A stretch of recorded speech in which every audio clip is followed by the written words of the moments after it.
This is the Old 77 Podcast. Thank you for listening to the Old 77 Podcast. Go Cardinals! Hey, hey, hey. And I literally at one point was convinced that I had AIDS because I was whacking off too much. I went into my mom's bedroom one night and told her, AIDS. You confessed. I said, Mom, I think I've got AIDS. Did you like whisper it? What the fuck have you been watching? Oh, dude, I was in tears. I was convinced.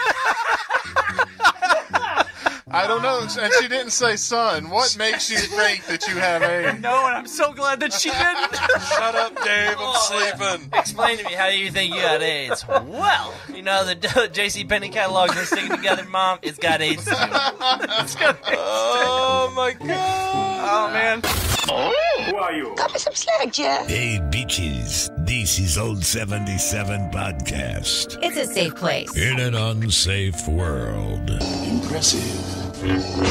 Warning. Foul language may occur due to the subject matter. That's because everyone's mouth is usually full of your wife's box. Join our Patreon Clubhouse today. Clubhouse members get early access to episodes and exclusive after-hours content at patreon.com/theold77podcast. I'll tell you what I got. Your wife's pussy on my breath. Thanks for listening. Nobody's ever talked to me like that before. You're hired. Shit. That's funny. That's how I got on at this job. I was not anticipating that at the end. Hey, welcome to the Old 77. It's a safe place. In an unsafe world. What's going on, kids? Oh, man. It's just you and me tonight. It's just us, man. Just chilling tonight. I'm in a groove, man. I'm waiting on Dave to say something, like out of instinct, right? Yeah, right? Dave? Nothing? Okay. Damn it, Dave. Damn it, Dave. So we sent a VO script out to Louis Mano. Big ups to Louis Mano. He's our VO guy. Cooling it down. Cooling it down with the Old 77. Oh, that's so smooth. God. It goes really well with the background. It does, right? I'm digging it. See if I can do a remix. Cooling it. No, it's not fast enough. Yeah. I tried. No. Tried and failed. So, anywho's. Boy, that came through nice and loud, though, didn't it? So what do you got going on this week, man? What's hanging? What's banging? What's going on in the shorts world? In the shorts world, You've been taking over our YouTube page. That thing is blowing up, just want to say. Yeah, dude. Thank you, by the way, everybody who's been watching our shorts. And they look great. I'm really happy with how many people have come to do that. So I've seen like, 5,000 views? Like, there's been a lot. There's been a lot. It fluctuates right now, but it's in a stage right now. We're hitting, it's not, you can't hit a home run every time. Right. But we throw it's kind of nice because we throwing so much shit at the wall that something's got to stick. It all sticks eventually. So we see it. We're working on it. So we thank you, everybody that's watching, and everybody that has commented and left us feedback.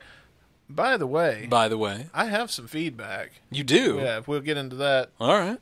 A little later. Feedback for what? Right now. So I posted a YouTube video, or I should say we posted a YouTube video on the Old 77 account. And, before the show, I said I really need to be looking this up. Oh, man, it is. Well, that's all right. Well, I think we were having interesting conversations. We were, and we've got it all recorded that may air at some point. Yeah, we'll see. Never know. Get on that Patreon. But anyway, there was this comment that was left, and I sent it to you earlier. I don't know what video it's on. Yeah, we've got that. Here, hold on here. There we go.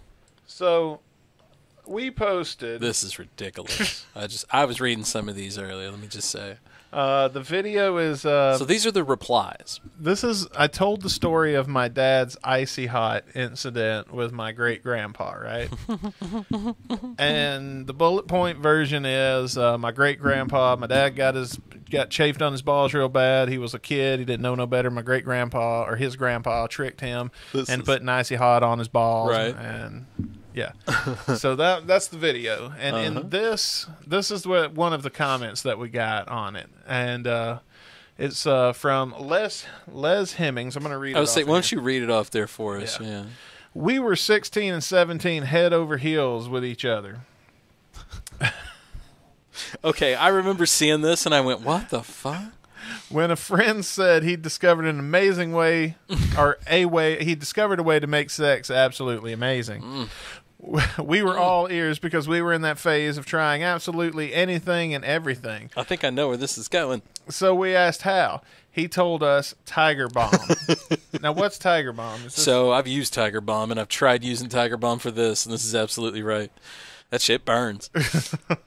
Oh, so you've been here. Oh, I have been here. Okay. Yeah. Okay. Wife has too. So he told us that Tiger Bomb, when applied to the mucous membranes, heightens the sensation, and that he just happened to have one of those little red tins of stuff so that we could have. So Tiger Bomb is a muscle ointment that really came about big time because of karate. It's a Chinese ligament rub, and the thing with, instead of icy hot, because icy hot just gets icy and then hot, Tiger Bomb actually pulls the blood straight. It does something with the blood, man. It's amazing shit, but it's like a really good muscle ointment, and it smells funny, but it's got this weird menthol feel to it. Especially for me, I used it on my knee. It would make my knee just numb and like it was glowing almost, like it would just sit there. Why would you want your junk to be numb while you were fucking? Well, think about it, man. You don't want to just pop straight away. Oh, dude, but at the same time, it's like that, weird, I don't know, feeling, but they changed it. At some point, they changed the ingredients in Tiger Bomb, didn't tell anybody. And so instead of that weird, euphoric feeling, you would get that glowing type feeling. It was just straight burning pain. Oh, fuck. Sounds awful. Sounds miserable. It was a good time, let me tell you. These comments, though, sound amazing. Oh, my God, what happened? Don't leave us hanging. Yeah. So this was my reply.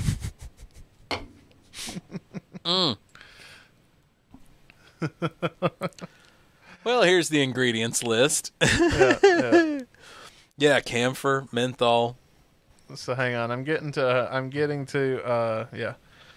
Okay. Is that the shit in hot sauce? Let's see. Capsaicin? Capsaicin. I think so. I don't know.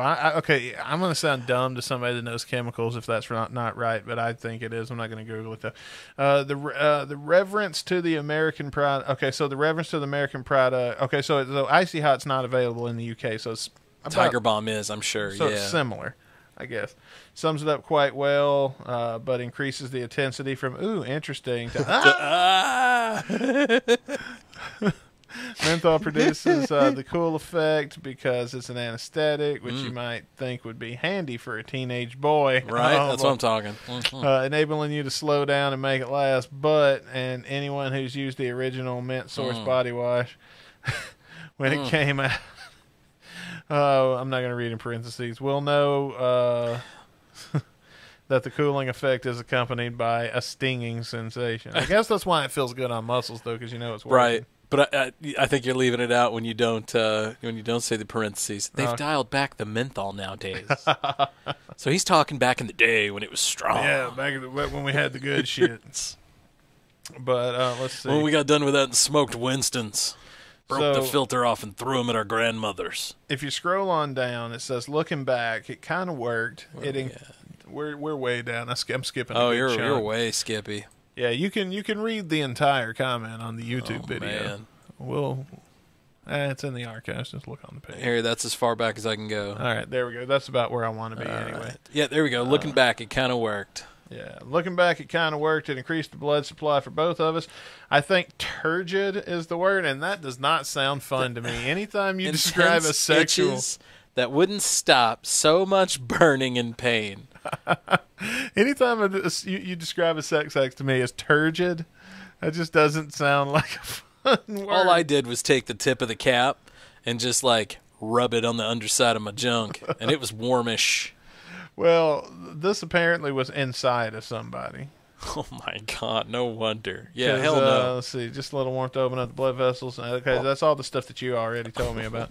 I think Durex Play Lube that you see in the supermarkets is aiming for a mild Tiger Bomb hit. Okay, now they're giving suggestions. Look, dude, don't give us suggestions. Okay, we got this, bro. Thank you. Thanks, Tiger Bomb. Now I know you guys look like the kind of guys that are going to want to try this. You know out. what? You look like the kind of guy that's going to rub this on your penis. Now that you mention it. Anything for the content, right? Here's some suggestions. Thanks, Tiger Bomb. Yeah. But let's see. Anyone who has eaten, say, Dorset, I'm not saying that word because I know I'll mispronounce it and that wouldn't be good. A Carolina Reaper knows that there's a delay. And then the burning starts and it builds and builds and builds. It's way worse than that when you chop. It's way worse than that when you chop up chilies and forget to wash your hands and then you go pee. It's in the same postcode but massive. Oh my God! That's word for word from the comment. That sounds delicious, man. God, that sounds great. Well, in a way, I want to tell you something. I want to say something to you, Les Hemmings. You said something. You really did catch my interest and this is just Dustin speaking for Dustin. I can't speak for the whole old 77 here. You did catch my interest when you, with your original comment. And when I said, "Oh God, what's happening? Don't leave us hanging." Don't leave us hanging. You definitely delivered an epic story, told in a fun to read fashion. And I highly appreciate that. So anybody else that's watching this video and you want to get your comment read from on the show when you comment on our absolutely. Shit, do it in an epic, fun to read fashion. There is so many different shows that follow the show, and it's funny because I'll be at work in our break room going through like my Insta page, then I'll flip over to the show's Insta page and I'll start going through it. And there's a show that popped on the other day. It's called Body Image Posy something. I don't know. She's a very large woman, but she's a very beautiful woman, and she puts all these like positive body image photos out. Okay. And it's kind of like Lizzo right now, Okay. kind of like in that vein. You see, on my Instagram, I have similar women that are very body positive women. Now, the difference in intent here. She does. The one on mine does a podcast, but continue. I like my women. I do too. Of a certain girth, is that the girth? Not girth. So you like a little meat on the bones? I like a woman I can hold on to. Oh yeah, you know what I mean? Like, I want a girl with love handles, so I have something to grab a hold on. And I don't have a problem with that. I follow some of those accounts myself, but for very, very different reasons. Different reasons, right?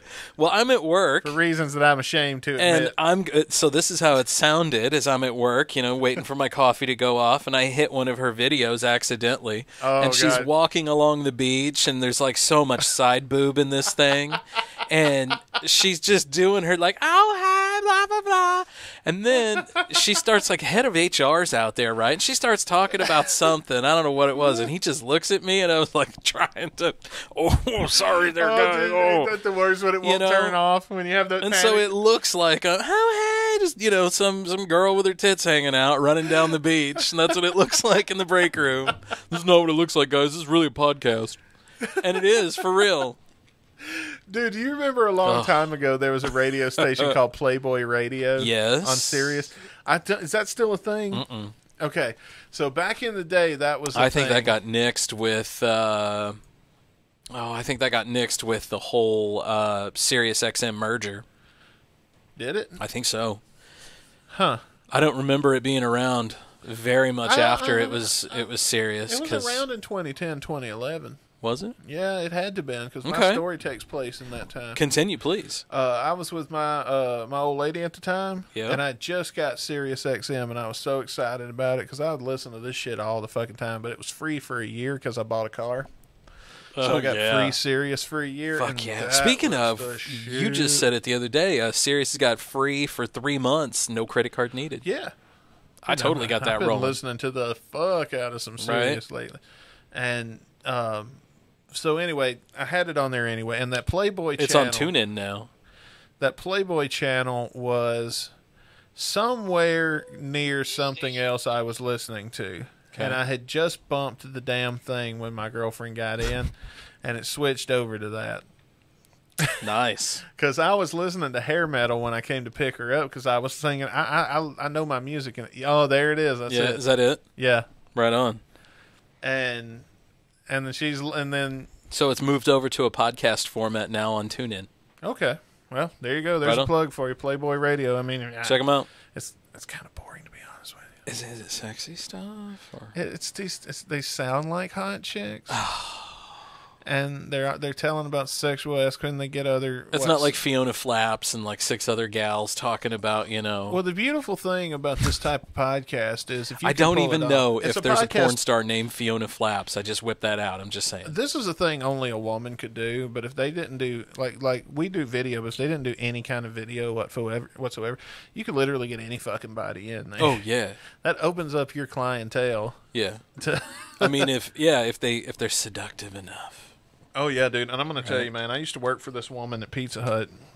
Oh shit! I'm in the audio business, so I know about it. I mean, I've seen some really good-looking girls sound really horrible. Well, this woman, and vice versa. This woman was not good-looking. Well, she's dead now, so I guess I can shit talk her.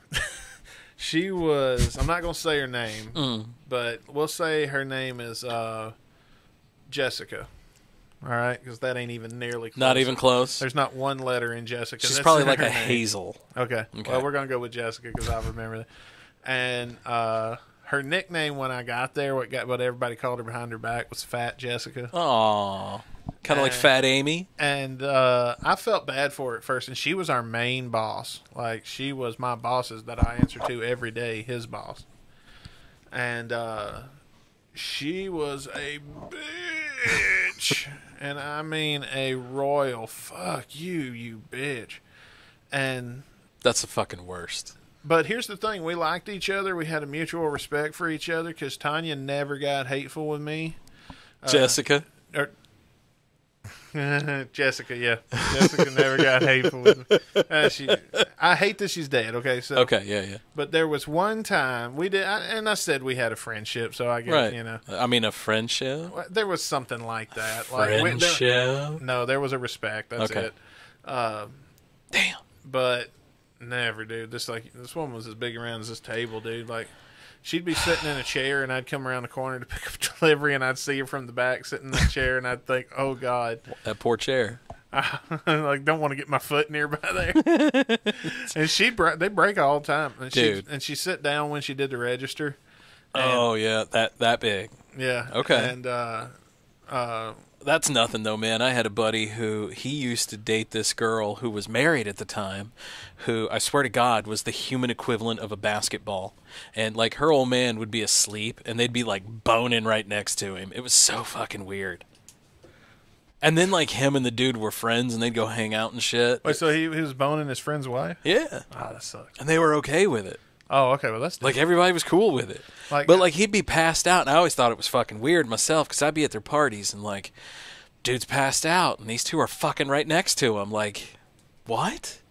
Have you ever been, like, where you had a group of friends, and, like, one of your buddies was fucking your other buddy's wife, but then the one buddy you had didn't know it?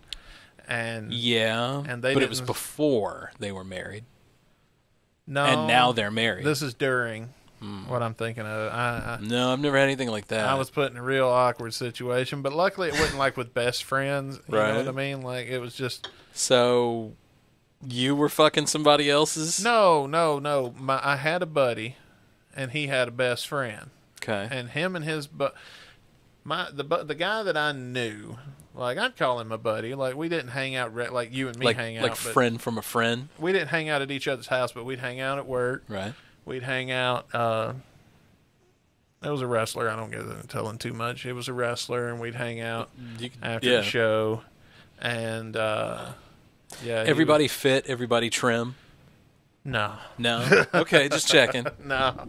Was that part of the issue? Now the girl was really hot. The buddies, the wife that was getting fucked was really hot. But No, the guys, neither one of the guys. Well, the guy that was getting cheated on looked better than the guy she was cheating, in my opinion. Just my opinion. Like, I always thought the one guy that I'm thinking of that had the wife, I always thought he was, he's a handsome man. He'd be, it'd be easy to get a woman looking like him. That's a good looking man. But then you had his best friend, and his best friend, kind of goofy looking. Right. And, he's a good dude. So you had a Ted DiBiase and Hacksaw Jim Duggan? More like, you know what? You had a Hacksaw Jim Duggan. I'll call him Hacksaw Jim Duggan for this sake. Okay, for this segment, we got Hacksaw. And type shit. Somebody strong. It'd be like Hacksaw Jim Duggan, and not like Hulk Hogan because he wasn't all that flashy, but like not even like the Big Show. Somewhere in the, maybe like Hacksaw Jim Duggan and Braun Strowman. Well, that's a deep cut. All right. There you go. All right. Right. So you put those two together, and that's kind of... So Braun's wife was cute. Right. She was really cute. See, I thought she was cute before. I'd flirted with her time or two because I didn't know who she was. Yeah. And was she in the act? No. No. No. Okay. No. She was a civilian. So that's off limits then, right? Civilians off limits? No, in the act is off limits. Oh. They're in the act, dude. When you're working with a woman, no matter how I touch you, I figured that was just a given. Like, that's what we're doing. Well, yeah. When we go out to work, no matter how I touch you or how I kiss you or anything like that, we've already planned all of that and agreed to all of that.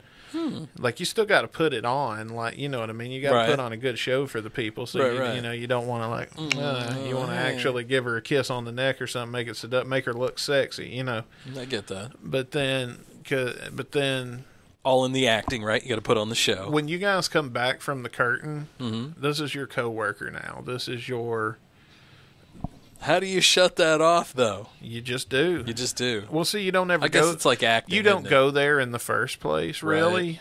Right. Like, you know what it looks like to go there, and you're putting on a show. Like, you're not really doing. If you do it like kind of like a theater type mentality, like I could see that. She knows she's going to pose like this. She's going to put her leg up on me. I'm going to run my leg, my hand, up to her thigh, and then pick her up. Maybe like if depending on what the thing is, like bite her on the neck or something.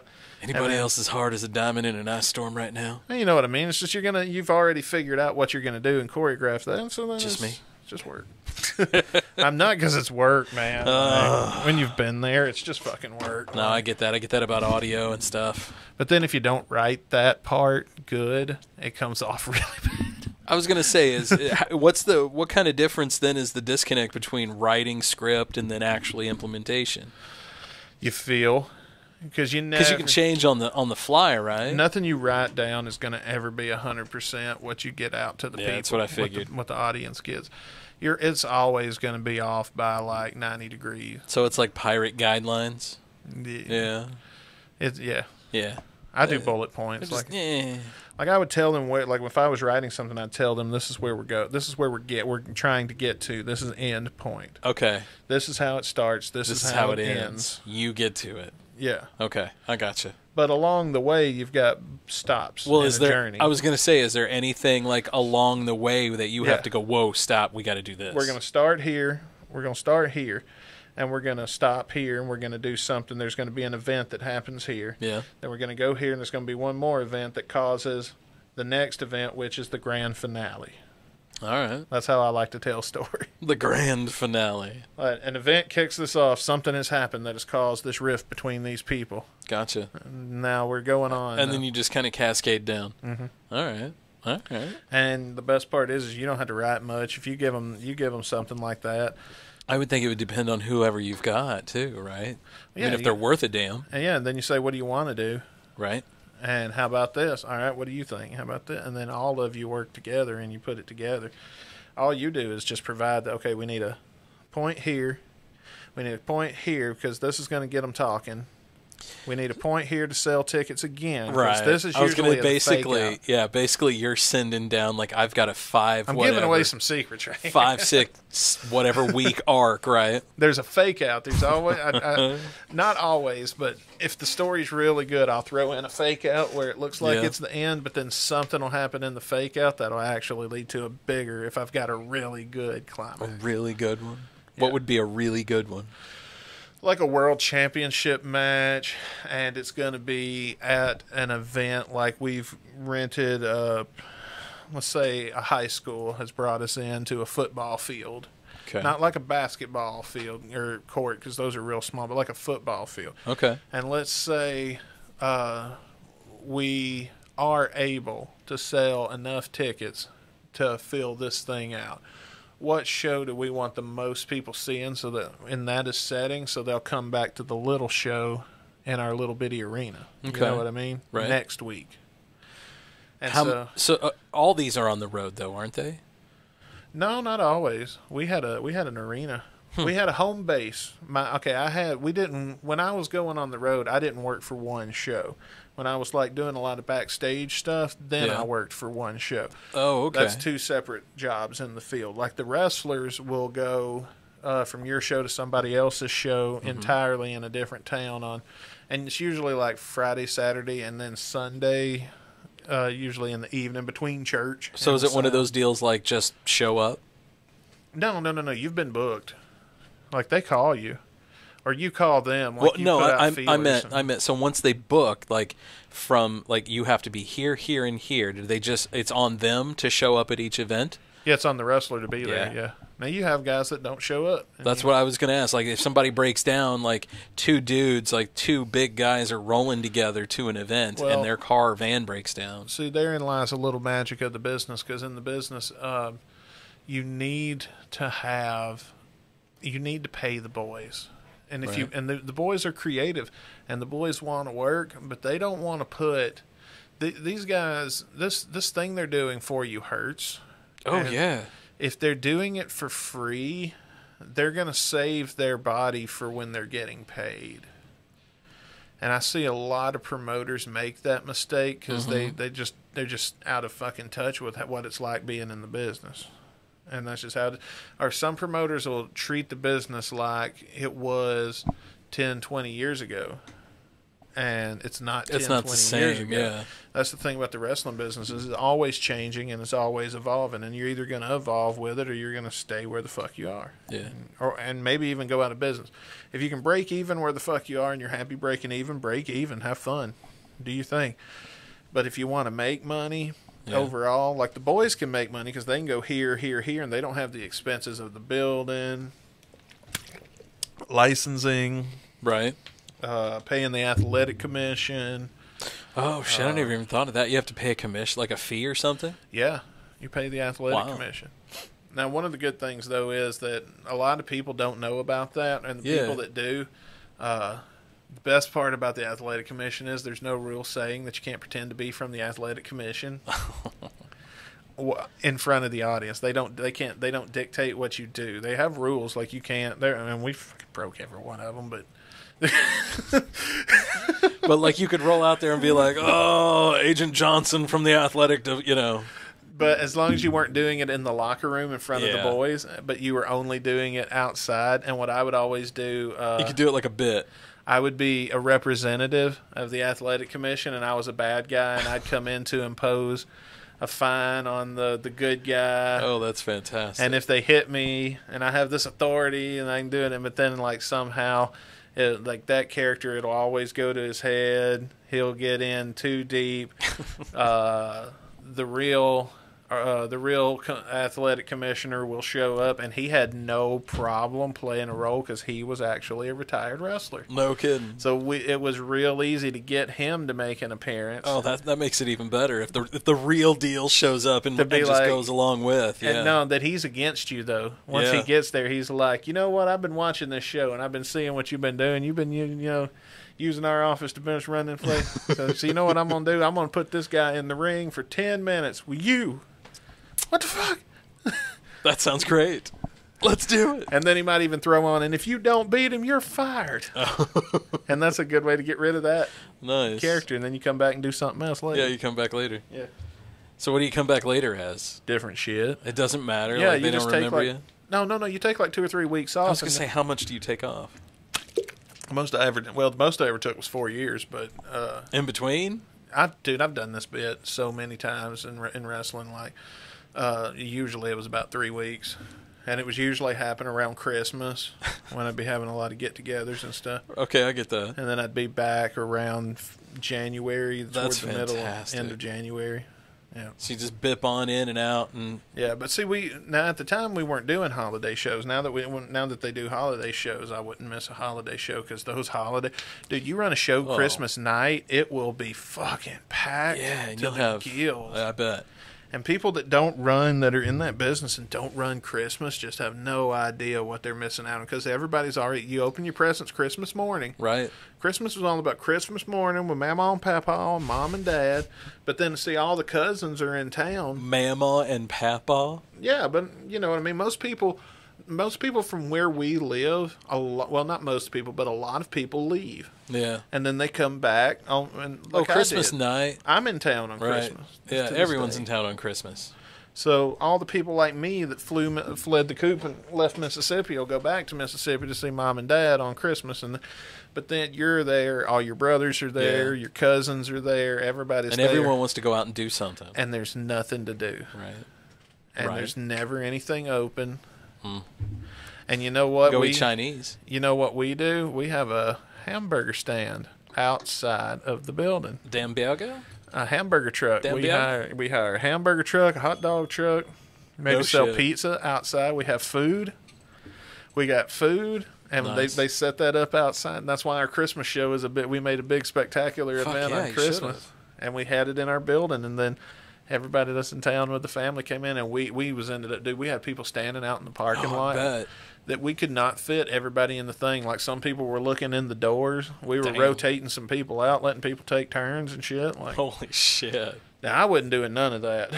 I was working the show that time, thank God. Good God, man. That's a fucking nightmare nowadays. But what an awesome payday you get. Right? Because, like, those people outside, they're not going to buy a ticket if they'll buy a hamburger. That's interesting. Yeah, and I bet those food trucks just went off too. Oh yeah, and you get a cut of that when you book them. Or you can keep. There's ways you can manipulate. There's different deals you can make with people. Right. And you can get, like, they can just come in and you pay them one flat fee, and here's all the shit I'll bring, and this is how many pizzas I'll sell. And oh man, when I run out, I'll leave. You know. I wonder how they do it in town here in Jeff City, because we have a few places that mess with food trucks and things. I don't know, man. You know, we talked about buying it before the show. We talked about buying a game. Yeah, we were talking sports, and that's my favorite line from Biscuit, by the way. Yeah, it's sports. Well, by the way, Biscuit, we miss you as well. It's awkward not having both Biscuit. So Biscuit had a last minute client come for his detailing business. He needs to sell a car tomorrow. Needs it cleaned tonight. Dave home with the boys couldn't get a sitter tonight. Jess had to go out and do some kind of thing. She was probably beating the hell out of some vigilante out and about in the wild somewhere. She's been training for this. Gonna kick that dude's ass. But tonight was the night. What was it we were talking about? Because we got on to bowl games. Oh, we started talking about the different bowl games coming up. Yeah. And that led us to going. I pulled up the list of bowl games and started reading them. Yeah, so Scotty was reading those, and then I found this out the other day. Well, not the other day. I found it out last season. I can't never catch a game. It's always on a time I'm not around. Sports. But there's a team in Columbia called the Columbia Vipers, and they're like semi-pro. So it's like people that. You're talking about buying a bowl game. Well, this is the you know what I mean? Like, this type of league is just people that play football for fun. Yeah, oh yeah. And so you're not going to go and see, like... You mean not the Reliquist Bowl? Yeah, but you know what you will see? You'll see some good football, and you have a good time. You pick a game, and you watch people play the game that you enjoy. So it's kind of like the indie wrestling of football. Of football? And I wonder... What if there's a way we can strike a deal with the Columbia Vipers to buy one of their games that they were going to play anyway, and we call it the Old 77 Bowl. The bowl. And I don't know how you could work it. It'd have to be, you'd have to listen to it in your own time. But you could potentially have a bowl while listening to the bowl. Yeah. You know, you'd have to be medically okayed.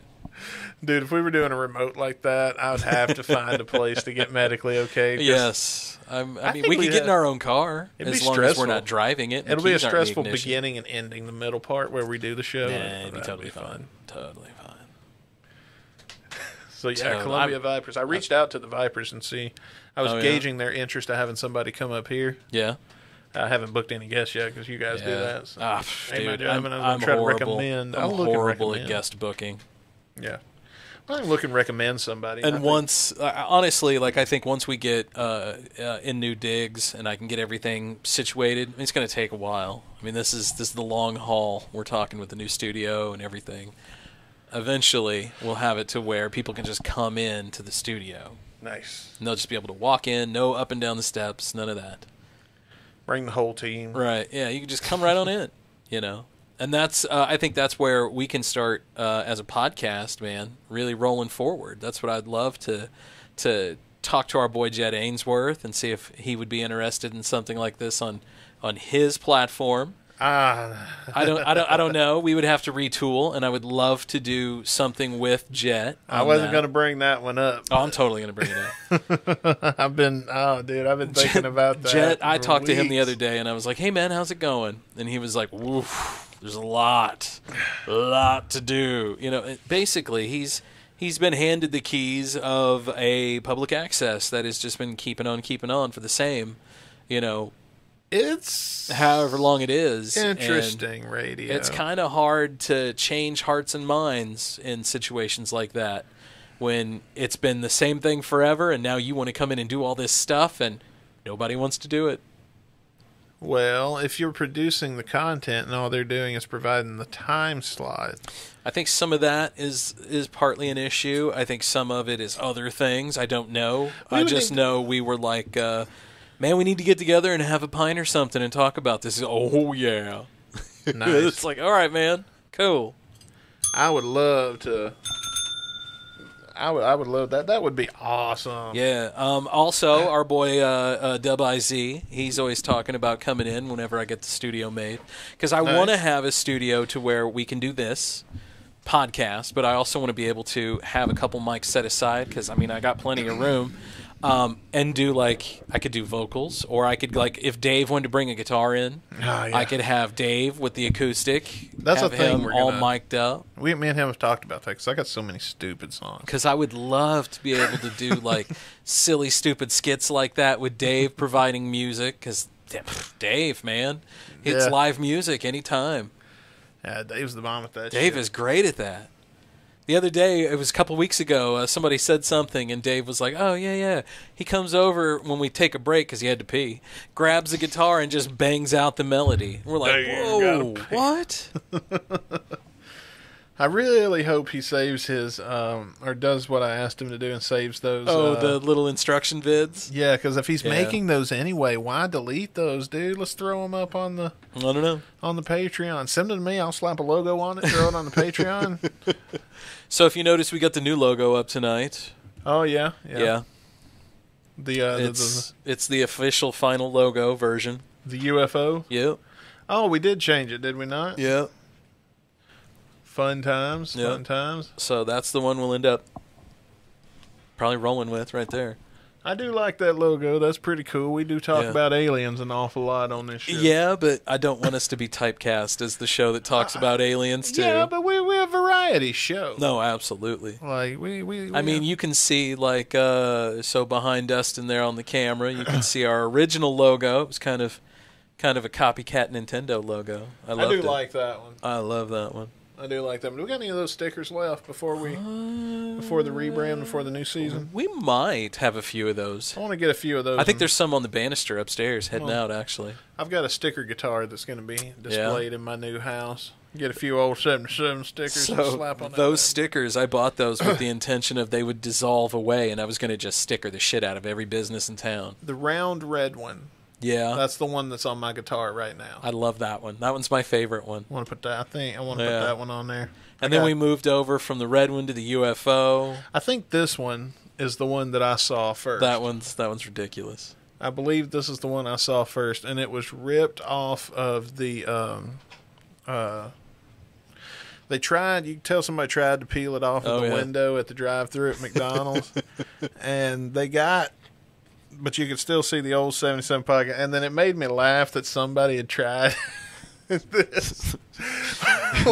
Like somebody drove by here, and it made me laugh. So I was like, you know what I'm going to do? I'm going to look it up. I've given so many of those away, and they just show up in weird places. What's the weirdest place you've seen a sticker?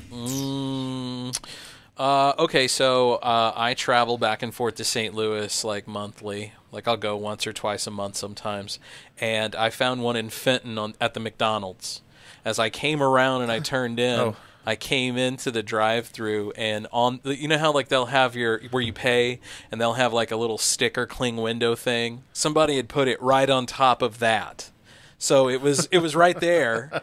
They'd be giving you your money, and it's like here's the sticker, and it's right there. But it was one of the big block stickers, so they'd put it over that.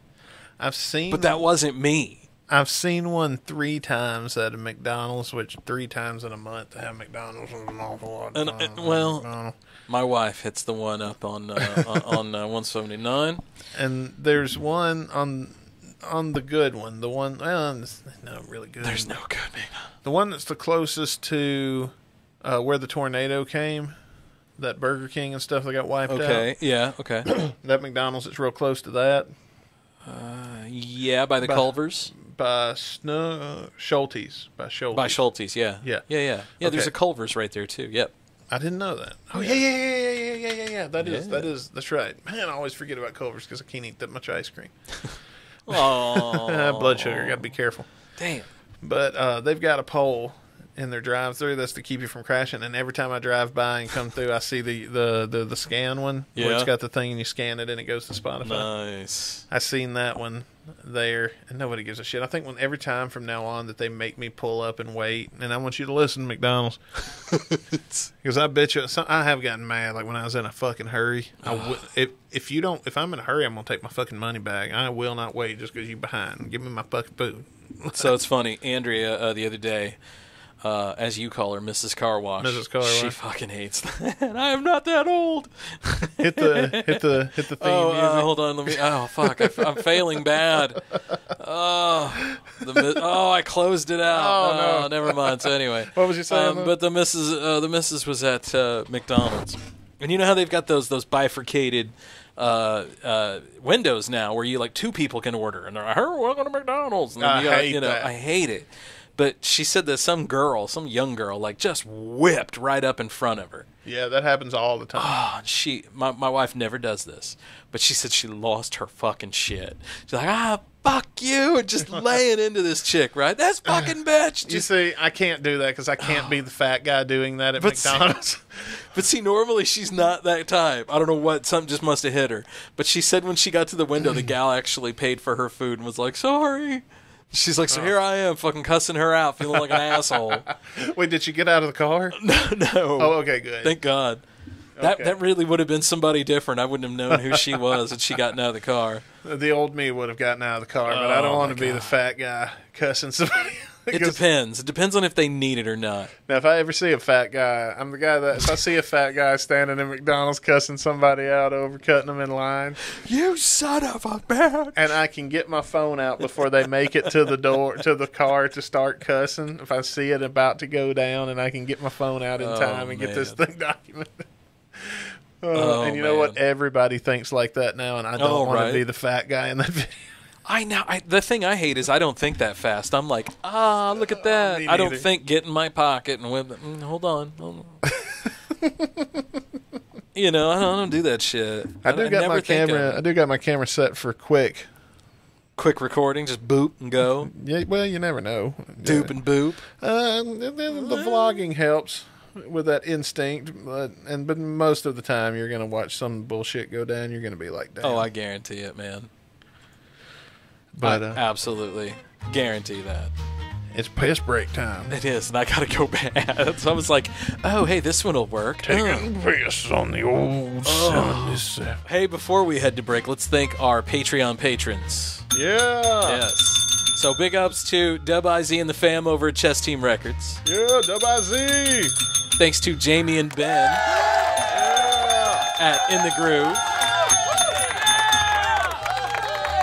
That is so loud. Thanks to our, it's throwing me off. Yeah, there you go. Let's crank it Well, down. if I crank it down, it cranks down this too. Oh shit. So Okay, anyway. I'll cut it off. My bad. We're learning this dance, folks. We are. So it's like a band, you know? Yeah. Also, big ups to, let's see, who'd we get? We got We got Biscuit Strength. Biscuit Can't forget Strength. Biscuit. And JT and the Paranormal Son. Yeah. And we got one more. The Jeff City Paranormal Society. That's hey, right. I knew I could do it. Oh, thank you, Jesus. That was a rough one. Right? Absolutely. All right, let's take a break. My eyes are floating on the old 77s. Bitches.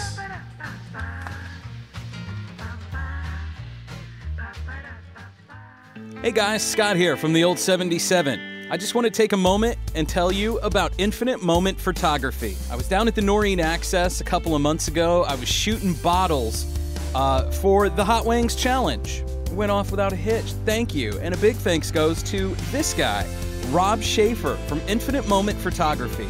Rob was down at the Noreen Access taking some pictures. He had his impressive equipment out, let me tell you. The guy's got this lens it's huge.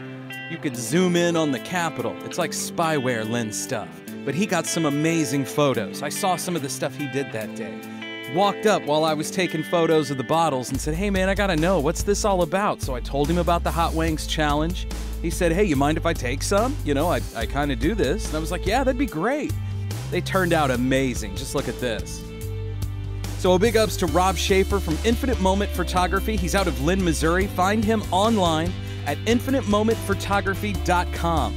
You can also go to Facebook at Infinite Moment Photography. You can see some of his work, send him a message. Family, wedding, newborn, nature photos, Rob does it all, and it's amazing. Check him out online at infinitemomentphotography.com and on Facebook at Infinite Moment Photography.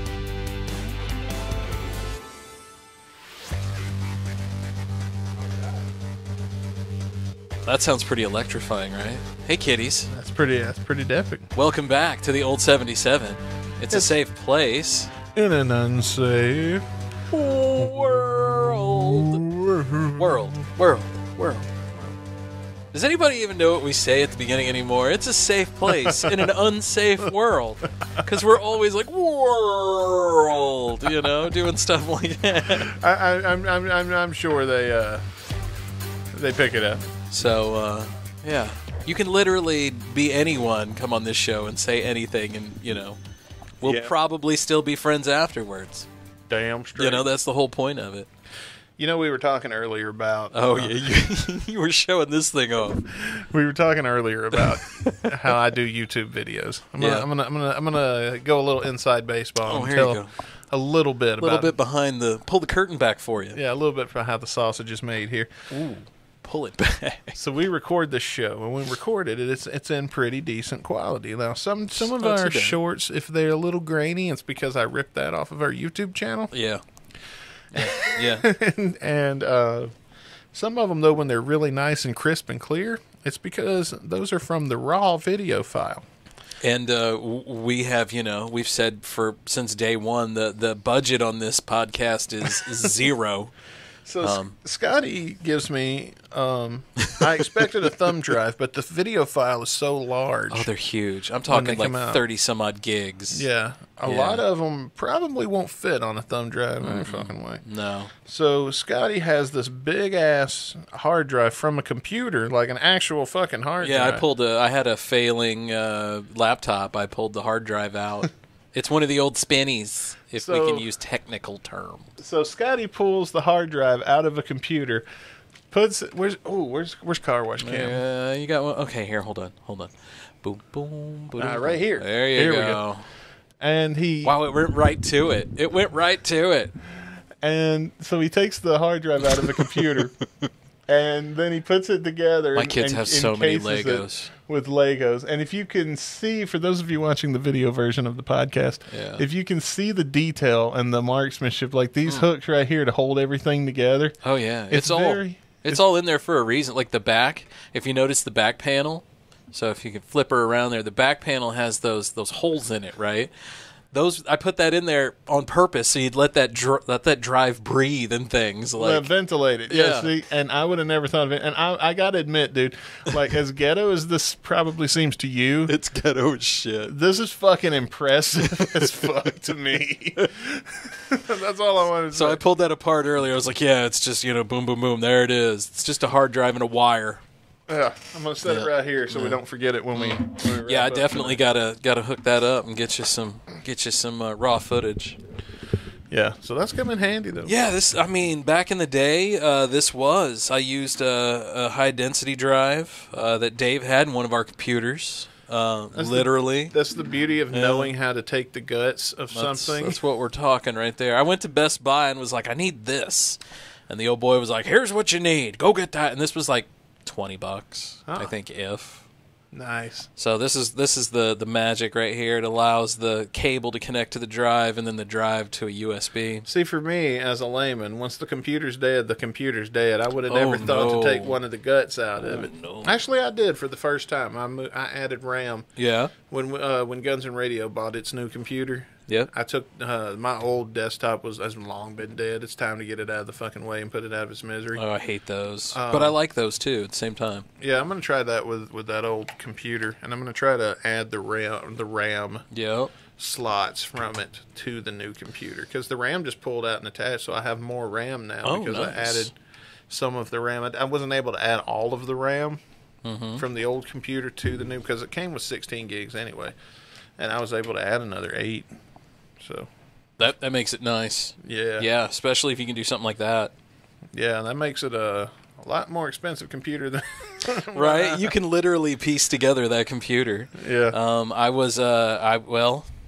I guess I can say it. I was a city alderman or whatever you call it in my little community back in Illinois, and we had a computer that I had purchased for the city, and it got struck by lightning, and the whole thing was dead. I mean, it was like less than 6 months old. Insurance took care of it, and I was like, hey, you guys mind if I take that? Hard drive was fine.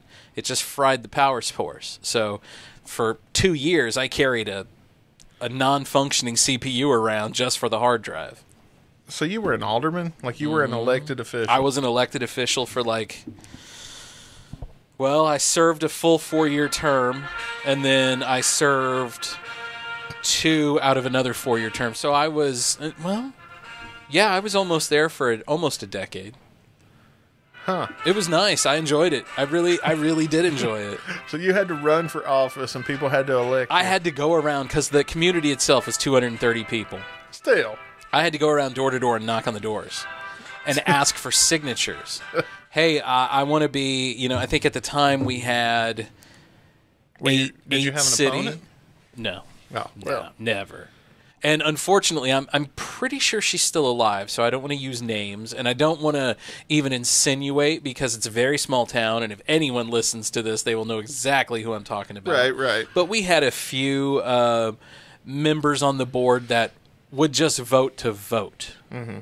Everyone's voting yes, so they would vote yes too, and that bothered me the most because I remember we would do so many things that would bother other people, and like little things that she would vote for or he would vote for, and like you have to separate. Afterwards, they would say, "Well, that was a really bad idea." Well, why did you vote for it? You had to separate the political opinion. Yeah, well, everyone else did, and the one for the taxpayer.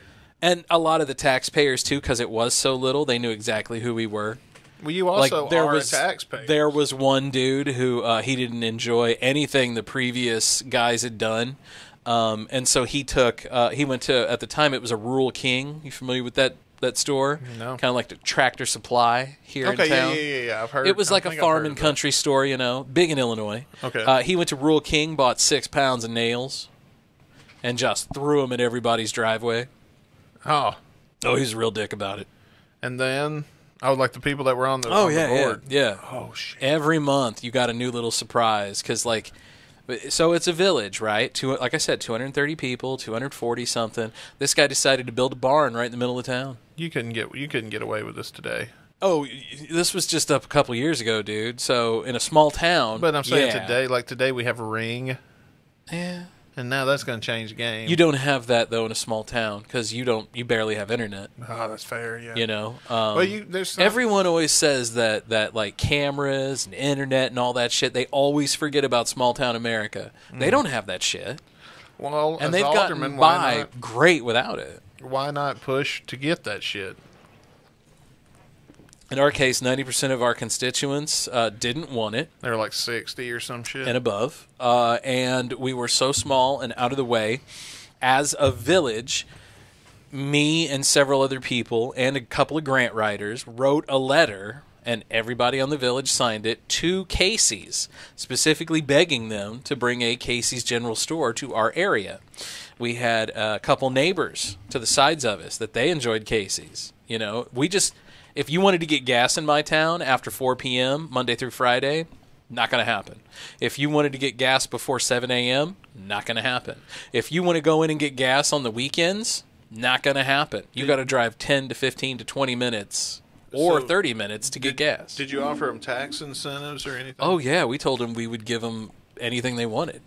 Basically, we hoard ourselves out hard. Did you get to Casey's? We got nothing. They told us no. They told us no so many times they finally just stopped answering us. Well, you'd think they'd franchise it out. We offered to purchase the plot of land for them that we had. There was a plot in town. It would have been perfect, and give it to them. Well, why would tax free? They said that there wasn't enough traffic. Our town didn't generate enough traffic. Well, if they would, what I don't see is if they franchise it out, what do they care? Like if they just take this deal. Like if I go in and I buy the existing gas station, right? And because this guy can't be making a killing. Oh no, it's a local farm service, so they are. Well, their money is in harvest. In this situation, spring. Your best bet is to be on our side here. You're going to make more money because you own the building. You don't cut them completely out. You give them a slice of the pie. Well, any way we put it. There's an existing gas station that's not going to cost them anything to move in. All they got to do is put their sign on the wall and tell us how to run it like Casey's. Well, see, at the time, the gas station wasn't a pay at the pump, and so they are now. And I think this is because of all of this that went down. They so if you think of our county as here, right? The home county of the farm chemical place was all the way over here. So it was another county away, and they were basically at opposite ends of the county.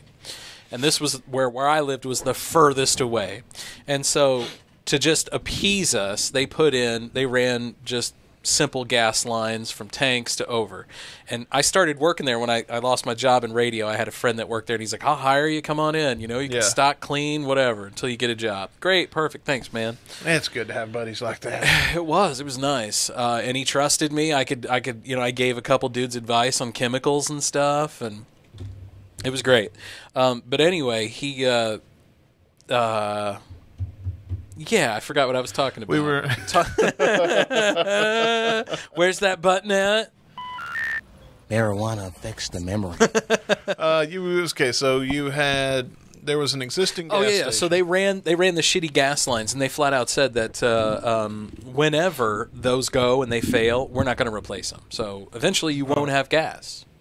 And then we begged Casey's and all that to come in, and that's when Casey's was like, and we did a whole study. They put strips down to judge traffic and make sure there was enough coming in.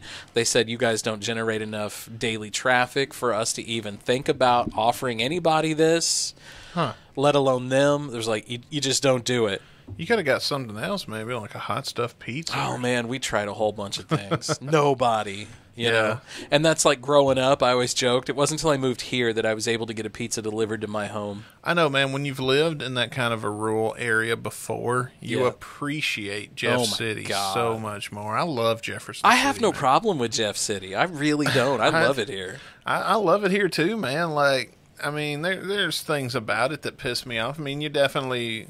But, I mean, that's going to be anywhere you go. If you move somewhere else, all you're doing is rubbing a monkey's paw, and all your problems will change. Yep. Well, when I rubbed this monkey's paw and all my problems changed, like, the problems that I'd left behind were so much worse than the problems I drove into that That's it's like, you know, I love it here. And plus, you got Kansas City on one side. That I have a problem with. I'm further away from St. Louis now.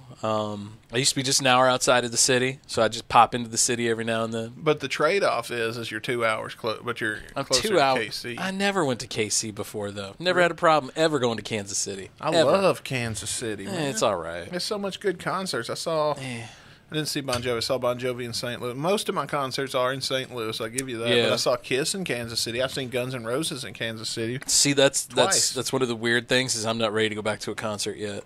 Oh, because of COVID? I don't like it. I don't want to. It's too many people. We had this conversation before. I buy a seat, man. I want to sit in the seat. Everybody wants to stand up. Let's get I'm like, you over what that. the fuck? Let's go to Point Fest, man. No, man. I've been to Point Fest 1 through 5. Come on, let's go. Come on. I'm too old for Point Fest now, brother. By the time this airs, it'll be over, man. I'm too old for Point Fest now. I'm not, man. Oh, I am. Dude, I want to lay in the grass and listen to the music, and there's probably going to be a lot of people there, but that's fine. That's fine, yeah, throughout the day. And, you know, you can do things when you're sitting in the grass that, you know, used to not be that acceptable it's a few also years ago. extra fucking hot at Point Fest every year. Yeah, it's going to be hot, but, Back in the day, they used to have the misters. It's the last right. event of the It's always summer, the last big something, man. It is. It's the last big one of the summer. Because then we're going to get snow. Yeah. And it's going to be icy. You're going to spend all your time indoors. I'm okay with that. See, I was built for COVID. I was fine with it. No, I'm fine with it too, but I want to change a pace. Like, that's why I don't do it every week. No, I would if I lived in St. Louis. It would depend on the artist. I mean, it would really have to be an artist to get me out. I still don't even want to go to the fucking movie theaters. I could see shit at home just fine. No, I will say COVID has gotten me lazy too. Like, I don't have to go stick somewhere at the floor at Cap City Regional or whatever over in Columbia or whatever. See, when last time I was there, you stuck to the floor like a porn theater. When I lived, I've never been to a porn theater. I'm just saying. I've heard. When I lived in Mississippi, that's for you, Mrs. Carla. Oh wait, you're here. Wherever I am, damn it. Where are you? There, you're on that one. I see my head. Okay, there we go. She knows better, so. If you work for free and you're the guy that'll tell us where to point, we need to get the jizz mopper? Right there.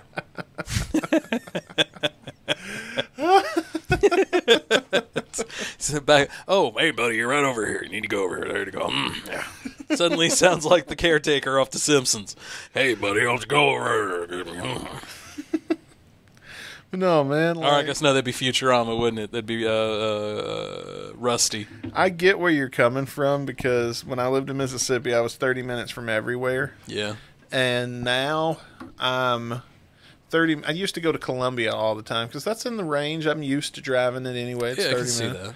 And since COVID, dude, I've gotten so spoiled by what's just around me that it's like, I don't want to go all the way to Columbia. I don't want to go all the way to any fucking where. So up until, God, have we been here 7 years now? So up until 7 years ago, I drove 30 to 40 minutes one way every day for a job, 6 days a week. Oh, wow. For 15 years. Isn't that weird how, like, you get used to it? And now, I'm 5 minutes from work. Yeah, me too. That's nice. Holy shit, I don't have to, so if I got to be there at 11, I don't have to leave at, like, 10. You know, I can get there whenever. Now I can leave at like 5 minutes till 11. Hot damn. I used to have to leave at 5 to get to work at 7. Well, the worst was I'd do Sunday sign-on, and we signed on at 4:30, but I had an old dude that would come in, and he had polio, and he was an ex-police cop, so he'd be like, God bless, and then he'd shut his mic off, be like, those old blue-haired bitches love me. You know, he was the fucking best dude ever. He was a genuine nice dude, but he knew how to exploit his religion. He was a good old radio man. I'll just say that.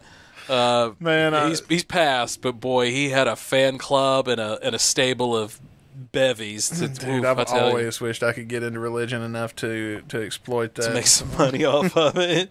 I mean, I get why people do it, but I feel so bad. Like, I think I would feel terrible. So his shtick is he would play like a bumper going out, right? So similar to what we had coming in, right? Yeah. So he'd have something like, and then he'd have this bumper music going out, but it was always like angels singing from, Johnny Cash Dream.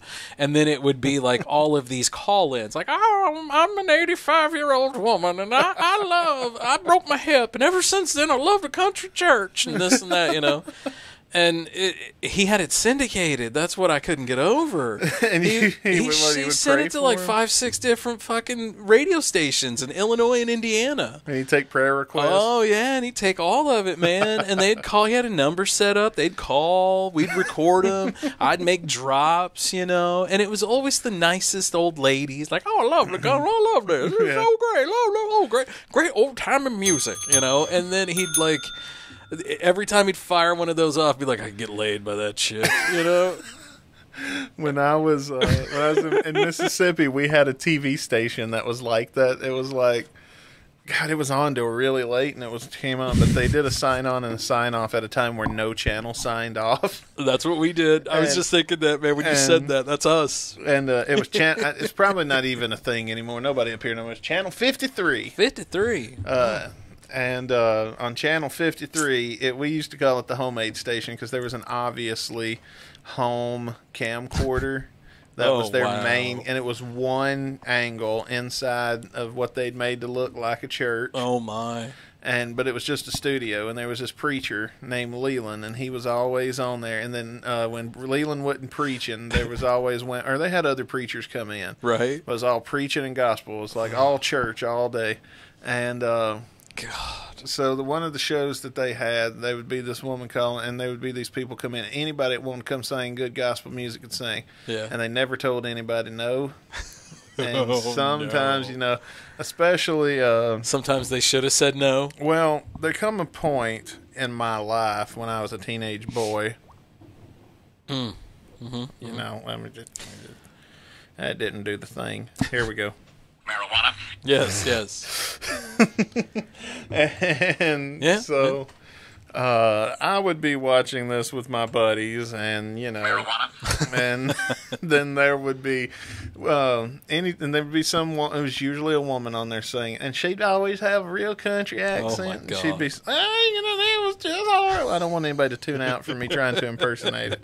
But constantly on the screen, they had lower thirds that never changed. Oh man! And one of them was the station's not even a logo; it was just typed in.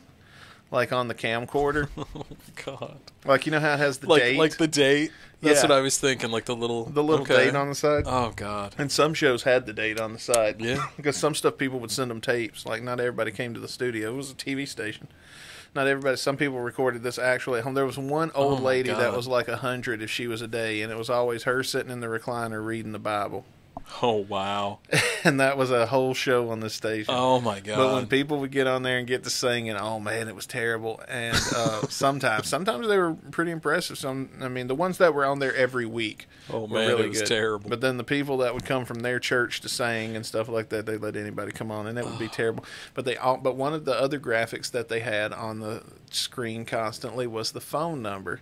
And they took calls. Oh my God! And they would take prayer requests. Like we got Billy from Boonville's calling in. He's got a prayer request for his cousin. Am I on? Mama, I'm on. And they all right.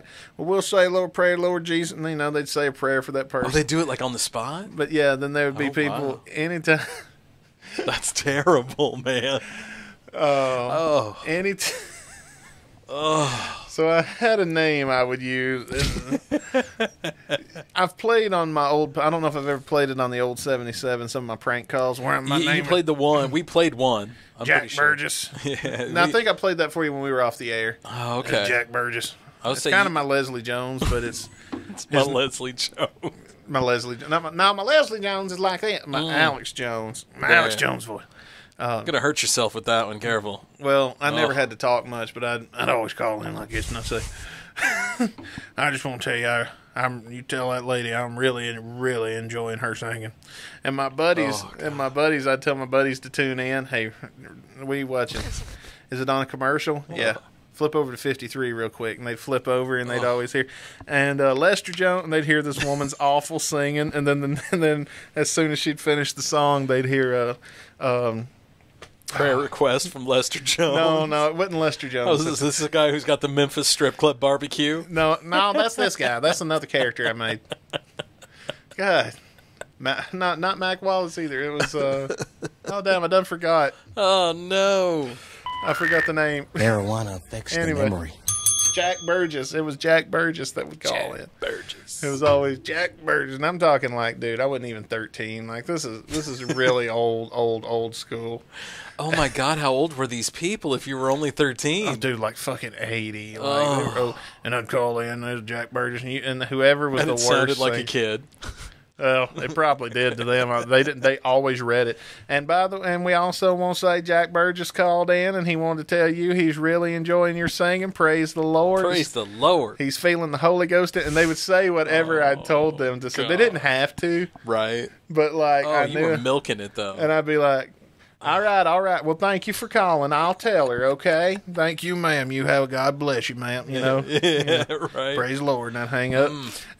And then they would read, and then my buddies would recognize the name, and they would know what I was up to. So anytime a bad singing performance was followed by a compliment from Jack. It became an inside joke with my friends when Jack would call the TV. Now, we also had WBIP. We had a guy named Happy Harold on the radio. WBIP, FM Boonville, Mississippi. And that is exactly what he sounded. WBIP, and it was good old gospel music, Southern gospel. All your favorite Southern gospel hits with Happy Harold and WBIP, FM Boonville, Mississippi. I bet he listened to the radio like this too. There was another guy on there named Lee Gentry, and Lee Gentry kind of ran the place. He was like the program director, station manager or something, and he was always hosting the Lee Gentry Gospel Hour and stuff like that in the mornings. Yeah. And then he made so much money off of this gig, he would go to the strip club afterwards with all of us, and like we knew this cat.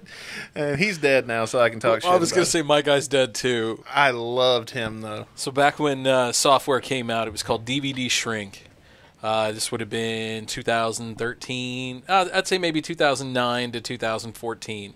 Me and all of my radio pals figured out how to copy our DVD libraries. Nice. So we pooled everything, and for a good 5 years between 6 or 7 of us, and these are I'm talking like radio guys that obsessively collect shit. So we got all this stuff available to everybody, burnt everybody master discs, like we had so many fucking burns going on. But when we got done with it, we started talking amongst ourselves and was like, so do we do porn now? Old boy heard through the grapevine we were cutting porn and shows up with a fucking thing of blank discs and's like, I went in on those stag films. Now, these aren't stag films. These are like, we're talking like, bang bus type stuff. This is new gonzo porn where they just violate the girl and then go away. I mean, this isn't like the stag film days. This ain't like the 80s where there's like a storyline. Right. Yeah. No, there's no storyline here. It's just some girls walking along and then bam. It's like a pack of dogs jumping on a 3-legged cat. Let's just say that and leave it there. But this old boy was in a fucking world of shock when he had to pop that thing in for the first time. Oh, let me get some of them stag films, he says.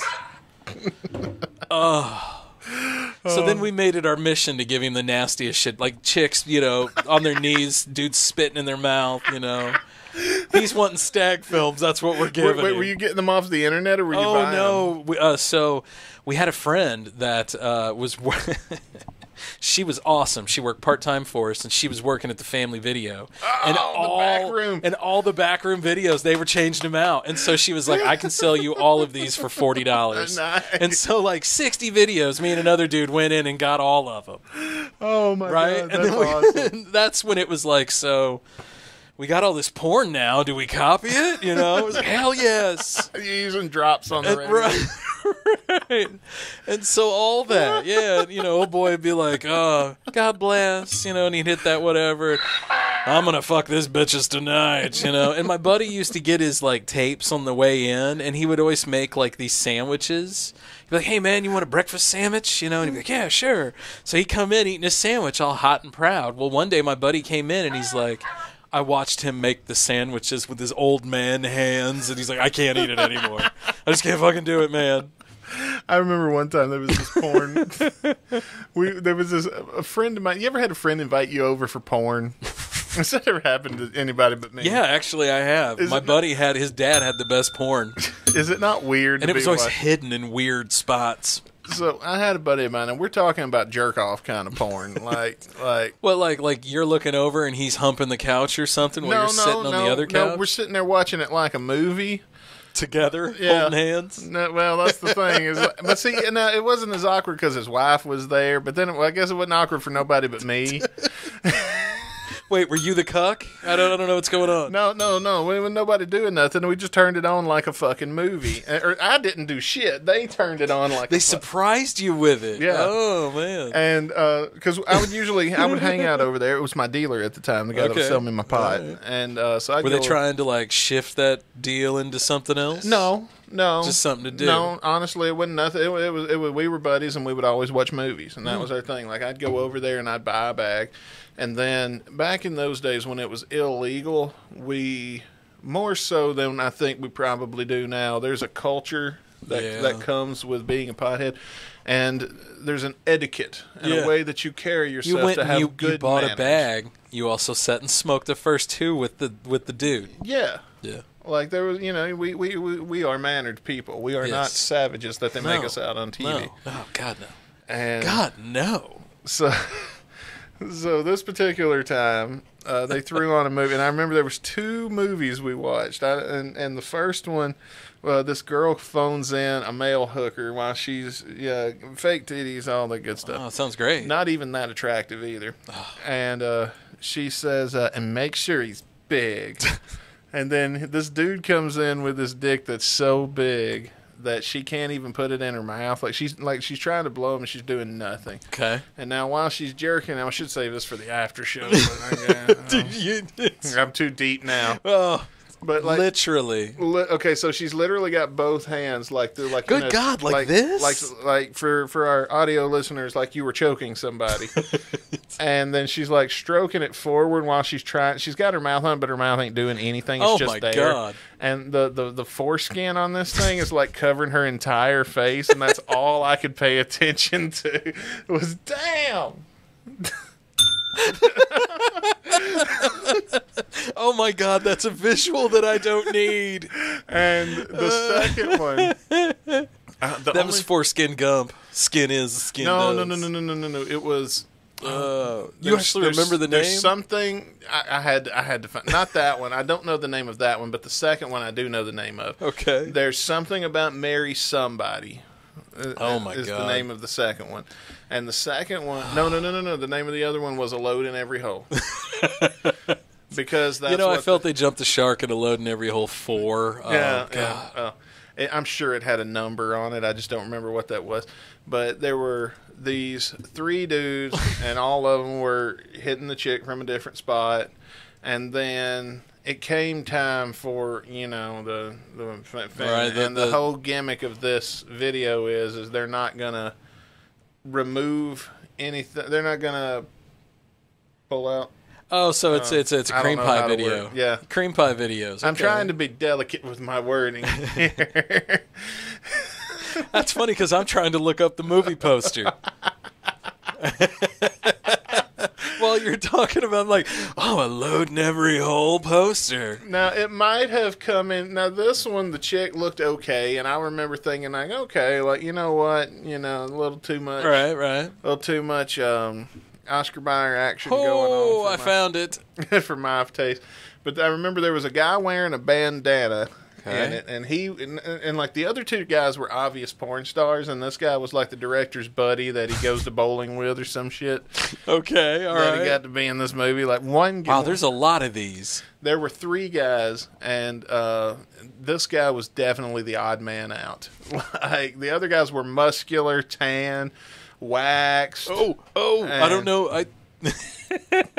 Keep going. The other guy looked like one of our buddies. Like if I took Dave and Scotty and combined them into one person. Okay. And then took that person and removed all the fun parts of the personality and made him just super annoying. Because the whole time everybody was, making sexy sounds. And then that guy is going, oh, yeah. And he had this very Wisconsin accent. And so throughout the whole video, his go-to moan is, oh, yeah, oh, that's good. And he talks way too much. Like, he would, like, give her instructions, like, put it in this place. Oh, yeah. That's and the worst. Verbalize the thing that she was doing where there was no need. And this guy's sound was just ruining. It was like stomping. He was, like, trampling all over the girl in the audio. And that was the main thing you heard. So is that it?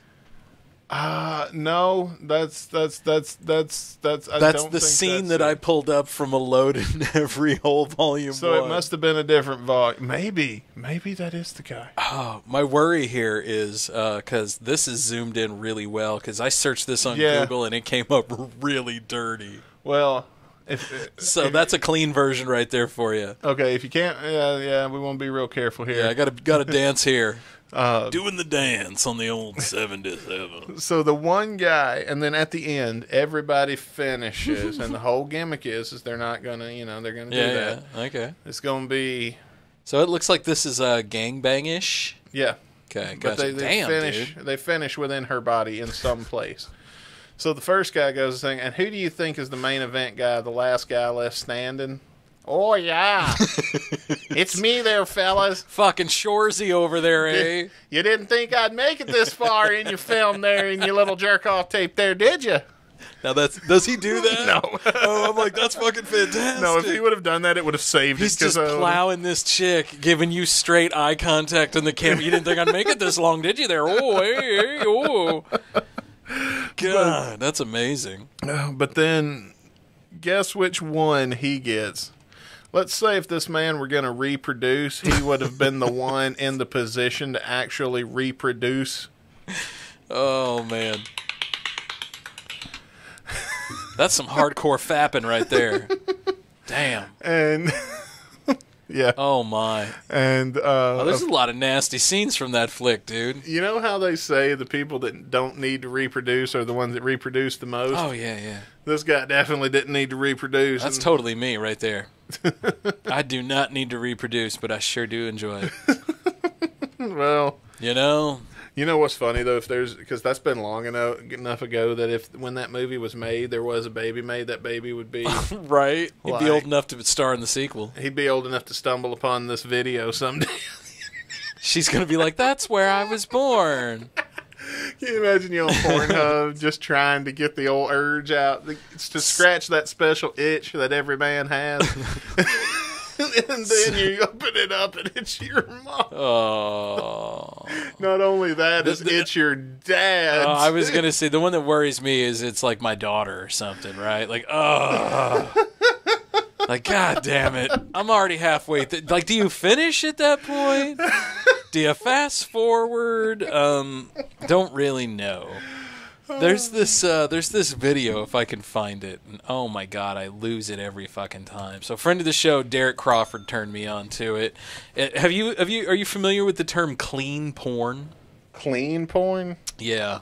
Oh, NSFW porn or SFW porn? That's what it is. Safe for work. Safe for work porn. Yeah, where they edit the memes. While you're pulling that up, I want to tell you something, man. A long time ago, me and a buddy of mine, when we first started making YouTube videos, back then it was the Wild West. You could use any footage you wanted. Yeah, oh yeah. We started a show called Porn Minus Porn, and the whole game was in the editing. Yeah. And so I would take all of the storyline scenes and edit them together. Oh, that's fantastic. Make a movie of only storylines. Oh, so I got to try and find a way here in just a minute, if I can, to potentially. It looks so much worse on the little screen because I know what you're talking about. Oh, it's right there. And I'm on the main. So that's one. I'm trying to find the clean version here, and I'm not having any luck. I forgot you could see it right there. Oh, that makes it even worse. Oh, hopefully the Spotify. I know, right? Please, we're trying to do our best. Don't jack us, Spotify. Here it is. Maybe we can do it right here. Okay, so we're gonna have to mark this episode as explicit. No, we marked them all as explicit. Oh, okay. Oh, thank God for that. So here we go. Let me see if I can't pull this up. But what I'm saying is, it looks so much worse. Oh, I know. You can't see the whole thing. Fuck. And I saw that. I totally didn't even see that until I look over, and I'm like, oh my. Yeah, here we go. Oh, there we go. Even better. Okay, here. Let's get some of this. Get some of this shit out the way. There we go. All right. So, this is clean porn. This makes me laugh every time. Oh, ew. Whoa! How are the commercials? Oh. What a commercial! That is so wrong, right? Oh my God! They sure know their audience. Yeah. Slutload.com.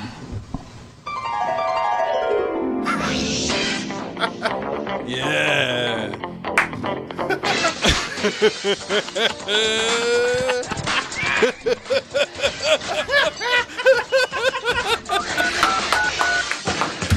You know, that's how you shaking the maracas.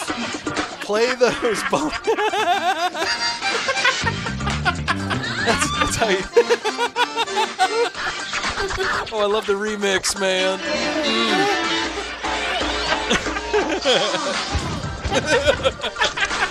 Oh, the sound. How else are you going to blow up that inner tube, you know? Check out all the chain. Boy, he really loves corn.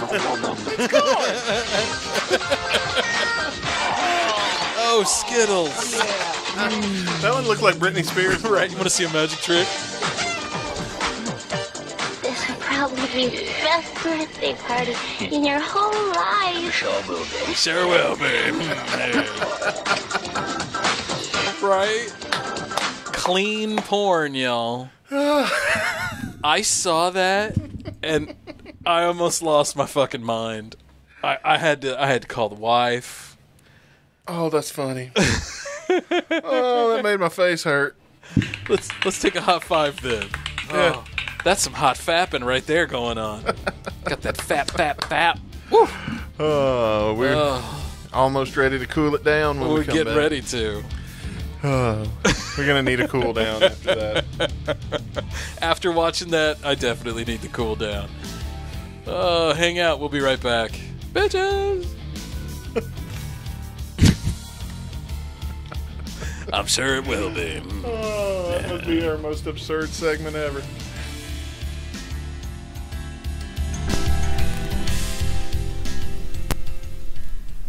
In the Groove, Vinyl Records and More has the widest variety of new and used music, carrying new and reissued vinyl, used CDs and cassette tapes. In business for over 20 years, offering the best variety and service we possibly can. In the year 2000, we started out as a little hole in the wall, and now In the Groove is a full-service record shop with thousands of records to choose from. Buying rock, jazz, R&B, soul, and blues records, 33s, 45s, and 78s. We also buy CDs and cassette tapes. We've been buying and selling since 2000. In the Groove is a one-stop shop for records, stereo equipment, CDs, and other fun oddities. 708 Jefferson Street, Jefferson City, Missouri. Give us a thumbs up and follow us on Facebook. In the Groove, Vinyl Records and More.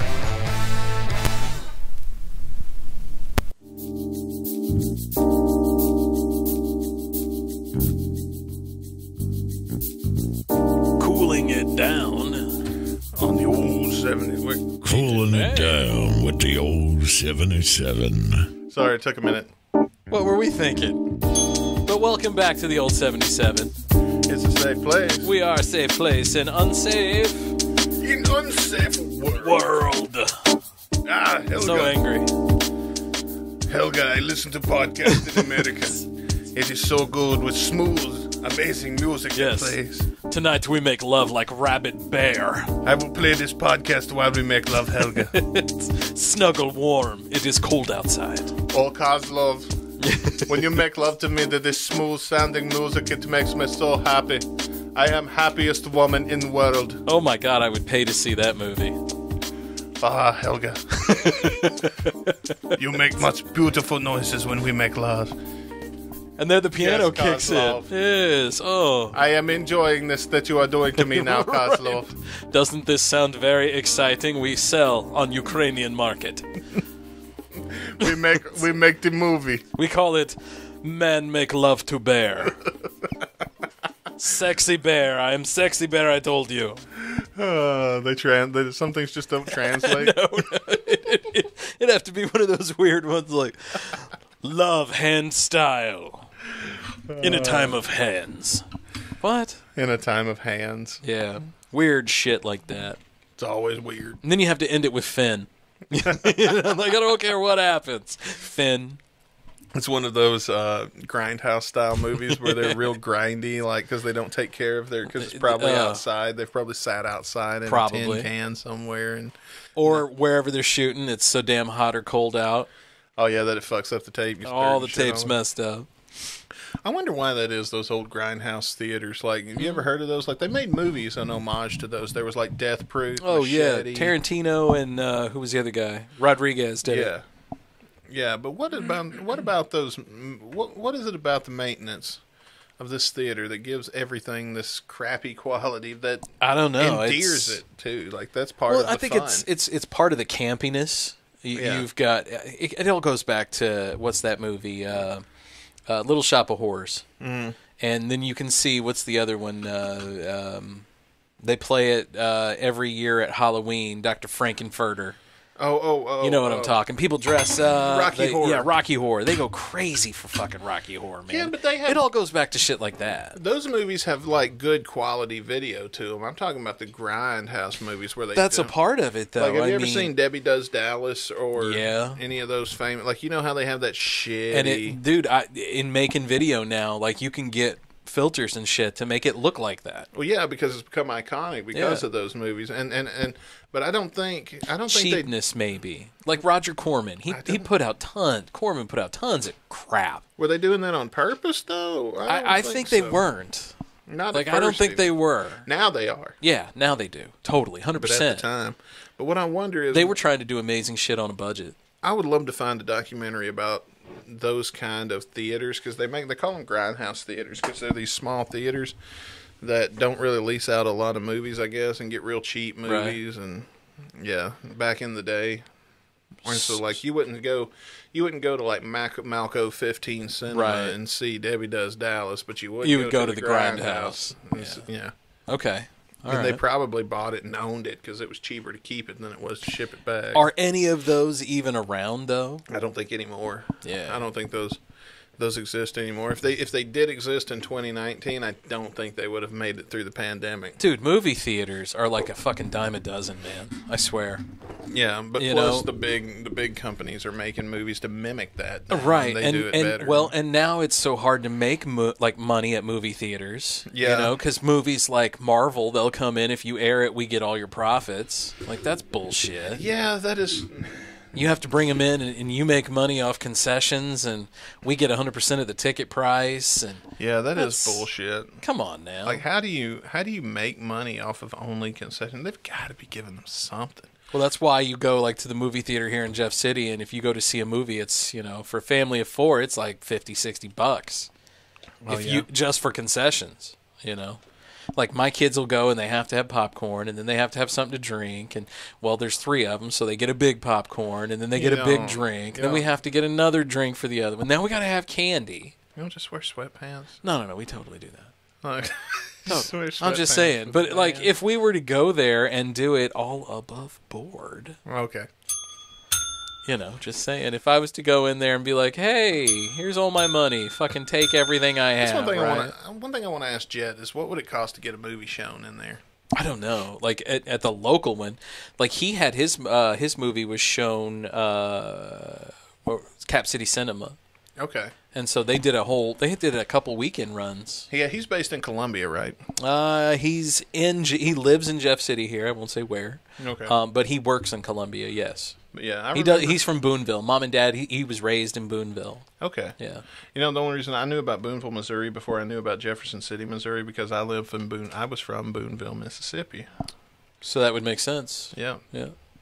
I knew about Columbia because when I was a kid, my mom and dad had a fear growing up out from a, like I said, tiny little community, 230 people. Growing up, my mom would not go to Springfield, Illinois, or St. Louis. Freaked her the fuck out.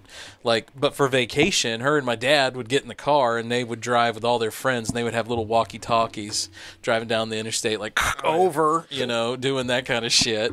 And they're bouncing back and forth, and they would come all the way down to Columbia to some kind of like halflinger horse something, and they would spend a week. Oh, wow. So, but see, you guys are closer than I am. For us, that would have been, my parents always went to the campground, the Piney Grove campground. Yeah. My mom and dad never did that. No, that was our vacation. They'd get together and, I remember we would go to Arthur, Illinois growing up and stay, like, with Amish, like the Amish communities. We would, like, stay in hotels and stuff and get up and watch Amish thrash corn for 6 hours. My dad didn't like people that much, so we stayed. We didn't go where the people were, and I don't mind people. I just ignore them. I get that. Nobody's looking at you. Like I wish I had known that then, like I know that now, though. Yeah. When I was a kid growing up. Yeah. But, I mean, like, there's fun things to do in those places. Like, when we was at the campground, I mean, we always had a playground. I remember one time we were looking for a cheaper campground. We stayed at one that didn't even have a playground. So Cheap bastards. I think I stayed with... I think sometimes I'd bail out on the camping trip. Yeah. Well, I mean... I'll just go to Grandma's. Right, come on, this sucks. I'm sleeping in a camper, there ain't nothing to do. Why don't you go outside? You had a camper even, shit. Yeah, they'd be screaming at me to go outside and play, but when I'd go outside, there wasn't nothing to do. I was sitting in the woods. Hot and miserable. Yeah, hot and miserable. What am I going to do? There wasn't never nobody to play with. Right. It ain't like I can go fishing or something, because I was good at fishing in our lake at home, but fishing out there with all those boats driving by, yeah, probably not so much. And all you're going to do is stand around. And just for the joy of fishing. Yeah, I was always getting yelled at because I didn't want to go outside. Well, when I go outside, there wasn't nothing to do. At least in the house, I had video games. I was going to say, is there kids and shit around? There were some times, every once in a blue moon, I'd meet a kid. And, make a little friend or something like that. But most of them were old, retired people. Because let's be real, this is a lame fucking vacation. I mean, yeah, you're at a campground. There's probably not a whole lot of kids unless it's... Oh, yeah. Were you on peak hours? Or I brought them. No, we were never on peak hours, and we couldn't afford that. We were dirt fucking poor. So we were never there on, like, the 4th of July. Right, so it's like February 3rd. Well, no, we were never there in February. It would have been in the summer, but it would have been like right after the 4th of July because Daddy had to get right on the water, and I don't know fucking why because it ain't like we was out fishing. I mean, even if we were fishing, you could catch nothing because of the jet skis and shit. It was just an awful time. It was terrible. I hated that place. But, Columbia would have been nice. It'd been like we're going to Tupelo or something. At least then it's over in a day, and it's not an all weekend. It's sometimes a week. They'd get it a week at a time. Damn, that sucks. Yeah, they'd go to work from there and come back home to the campground, and then... So are you a water guy now as a result? No, I do enjoy going to, I go to the Lake of the Ozark if I've got the jet ski to ride, but I didn't have the jet ski to ride. All I came armed with was a bicycle and I'm pissed off that I'm going to have to sleep in a box with my parents. Little tin can we're pulling behind the car. Yeah, we had TV that didn't have no cable on it, so all I was armed with if I was going to watch anything. Rabbit ears? No, it didn't even have that. We had tapes. The tapes shit. I brought VHS tapes. Oh. And it was never good ones. It was just what we left in the camper because we didn't want. And then because I'd try to bring something, and then anytime I'd watch a movie, I'd get yelled at. Why aren't you outside? Come out here. You come out camping and stuff. So if I'd get tired of it after a day, and I'd check out. Now, when I started smoking weed, things changed for the campground, right? Now, when I started smoking weed, I bought my own tent, and then I wouldn't sleep in the camper with Mom and Dad. I'd set up a tent away from it, and then I could get out of the tent. But they couldn't smell you a mile away? I'm sure they never did catch me. No? Mom tried. Mom knew. Catch you, or did they just let you do it? No, they never did catch me because Mom kept trying to catch me. I was always just a step ahead of them because I could always tell when they were looking for me because Daddy wasn't smart enough to not tell everybody. So Right on. There was always the rumor that I was a pothead going around church because you always got that one kid that was my friend and would smoke with me, and then he'd get mad at me and go shit talk me and stuff like that. And it's always those guys, man. Yeah, then the rumor would get started. Yeah. Damn. So I was talking with a dude at work today. He was that kid too back in the day, and we were talking, and I said, "Man, I had a friend just like you." And he's like, "What do you mean?" Because he's got a BB stuck in his hand. Oh. I was like, "I'm pretty sure I put that BB in his arm too." We did less dangerous things when we were making up our own fun. We were climbing water towers. We were doing all kinds of shit that could kill us. Right. We just weren't doing it in front of my parents. Like I couldn't tell them I'm going. Oh, you just stay in the house. You don't have any friends. I couldn't tell them I'm going out with my friends. We're going to steal a bottle of vodka and get a titty tape from the video store because one of my buddies his mom owned a video store. Titty tape. I never told you about my titty tape. No, I'm just laughing at the whole name, the titty tape. Never heard it. Got myself a titty tape. We would take movies that we knew had nudie scenes in it. Like Pamela Anderson was big at the time. I remember Barbed Wire was one of my. I still have Barbed Wire on VHS in my collection, and I have it displayed in my home proudly.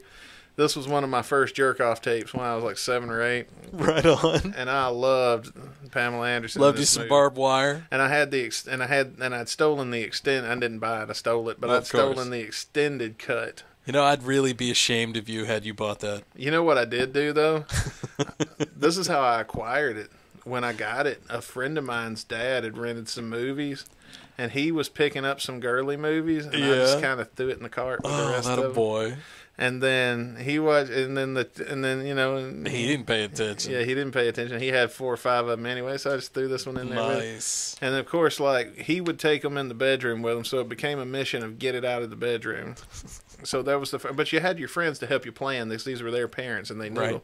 So you'd like to think at least one person would know their parents' schedule enough to know when, you know, all right, go now, and then you go now. You get the tape. And then you take it back to because we were driving too at the time. We'd take it back to the video store and drop it off in the slot the next morning. and you know, it was so easy. That's smart. We had 2 VCRs. We'd just copy the tape. Nice. Probably didn't even watch it that night. We'd copy it with the TV turned off while it was copied. Then that makes It'd be the most suspenseful 2 fucking hours, and nobody's going to come turn that and then TV you have on. To like on a night around. when we rented movies. While everybody was asleep, that movie would be recorded all night long, and then remember to get it out of the VCR in the morning. That's where you get caught every time. I only got caught once. So what we used to do is when I got old enough to drive and I could spend the night at my buddy's house, and we'd spend the night together every weekend because we was best friends, and that's what we did, and we'd smoke pot. But right, I see nothing wrong with this. All right, but we would. Now his mom, when I had the friend now that his mom owns the video store, now we have access to the library. Dude. Unprecedented, because he would work there during the evening, and I'd come over and hang out with him while he was working at the video store. So it's like Randall from Clerks. Yeah, that's exactly what it was like. Yep. And I would take movies that we knew had nudie scenes in them, gratuitous, and the more gratuitous the better. And then we had a tape that we saved because by this point we had gotten sneaky enough that we were doing it even at the video store. Damn. And I'd be in the back behind the video store with a little bitty TV that I'd bought that had a VCR, and they had a VCR to make sure the tape would work. So I'd put it in the VCR, and all you'd sync them both. Well, and all I was putting on the blank tape was the scenes. Not the whole movie. I was cherry picking scenes. So then I would take these scenes and I would take them to school and sell copies of this that I'd made for $10 each. And you could get a blank at Dollar General, which was the only other store we had in the town. You would go and you'd get a box of blank VHS tapes for $10. That's how I remember. Oh man! And so I think I remember that deal actually. The cost was $1 a tape to us. But you were selling each tape for 10. Yeah. Damn. Yeah, so we'd make a hundo at the end, and he'd get $50, and I'd get $50. So as long as you sold one tape, you were cleared. Yeah, once we sold the first tape, we were in profit. It was all profit. It was all profit. Damn. Whoever actually took their money, we took turns being the guy that bought the tapes. Whoever bought the tapes got all the profits from the first, and we had a deal, man. Like we had a whole hustle going. Sounds like it. And then somebody ratted us out. I think no, nobody ratted. That's the cigarettes. Somebody ratted us out about the cigarettes. They didn't rat us out about the titty tapes.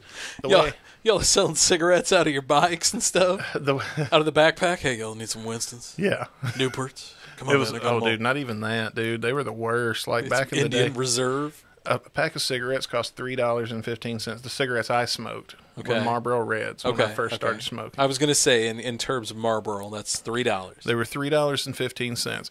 I paid $5 because the lady knew I was underage. And so But she still sold them to you. All right. I had a supplier that would sell me the cigarettes. I would pay $5 a pack. I'd drive. I was old enough to drive, so she knew, At least you were old enough. I was hiding them in the car, and she trusted me not to, and I never ratted her out. Right. Good on her, man. Is she still around? No, somebody else ratted her out. And she quit doing it. So then the hustle became, which right after that, my dad started catching me smelling like smoke. And that's when Dad went on this whole detective. He became fucking Columbo. He's going to catch me, who's selling me these cigarettes. And he's going to make them pay since I won't tell him. He's going to take his wrath on somebody. My dad used to be a dick. Now he's old and calmed the fuck down. But I remember my dad was such a pain in my ass. He was like the cop on Cheech and Chong. Isn't that what dads are supposed to be, though? But he was the most Elmer Fudd villain in my life. He's supposed to be dad. He's not supposed to fall into the villain category. Yeah. But he fell very much into the villain category as I was growing up. They all do eventually. And he interrogated all my friends thinking that one of them would rat him out, and I'd already told him, look, my dad's kind of a dumbass. Kind of a dumbass. Just pay no attention. Just tell him you don't know what he's talking about. He ain't going, Poor dad. Well, you can't interrogate somebody else's kids too much because then their parents will step in. Stay close to your parents when my dad tries to talk to you. All right. And I don't know what he's talking about. Well, why are you asking my son about? So that's how we knew how to make it. So that's how that would end. So nice. So we prevented him, and so one day, me and my dad, I'm well grown. I'm in my mid-20s, and me and him are just sitting on the front porch. I'm drinking a beer. We're laughing and talking about old times and stuff. And finally, he just says, "Man, who was selling you those cigarettes?" And I thought I remembered him figuring it out, because I didn't think I got away with that. But you did. But there was only 2 years of that before I was 18, and then I moved out and it didn't matter. Yeah. And he just finally like, who was selling you those cigarettes? And I was like, oh, you never did figure that out. I was like, oh, that's right. I hadn't thought about it in years. And I said, okay. He had. Yeah. So I said, okay, you remember that one lady that drove the church, because we had a church bus, and people would use the church as a free babysitter while we indoctrinate their children. I can't think of a better way to say that. Yes, that's exactly what was happening. These rednecks would use this church bus. I can get rid of the kids for 6 hours, 4 hours, whatever. Yeah. So and they were bringing infants and shit like that in. Like there was all kinds of babies they would bring on that bus. It was all little kids. Well, I can indoctrinate their children. And of course, they weren't the best behaved because their parents weren't the best parents. Obviously, hell no, just trying to get a break. Dump them off on the church to get a break. So, fuck it. I see nothing wrong with this. The lady that drove the church had a glass eye, or so that's the rumor. I don't know if she did or she didn't. We always thought she had a glass eye because she had one eye that would look at you while she was talking. You had to kind of guess, and then one that just kind of floated around. It's kind of like, you ever seen those googly eyes? Oh, yeah. She had one of those, but with a real eyeball floating around googling. There's a girl here in Jeff City that I call her Googles because of that. And then it would never look at you, and it'd never stay put. But you could tell from the one that's focusing, and this one just did its own thing. and every day when she was making the rounds, she would take the church bus up to a gas station, and she'd have an order sheet with all of the teenagers' cigarette orders. So she would get like 2 packs of this, 2 packs of this, 3 packs of this, and she'd come back, and then she got a shit. But see, I would buy the cigarettes I smoked. I'd get a week's worth from her. So she'd get $50, and then I'd get, all the cigarettes for the week, which was a lot to be paying for cigarettes at the time. Yeah, no shit, man. I think a carton was like 30, so she was getting an extra 20 per child. Damn. And and we were all doing it, so none of us were going to rat her out because we were all doing it. You were all guilty. And if somebody would have, the rest of us would have said they were lying.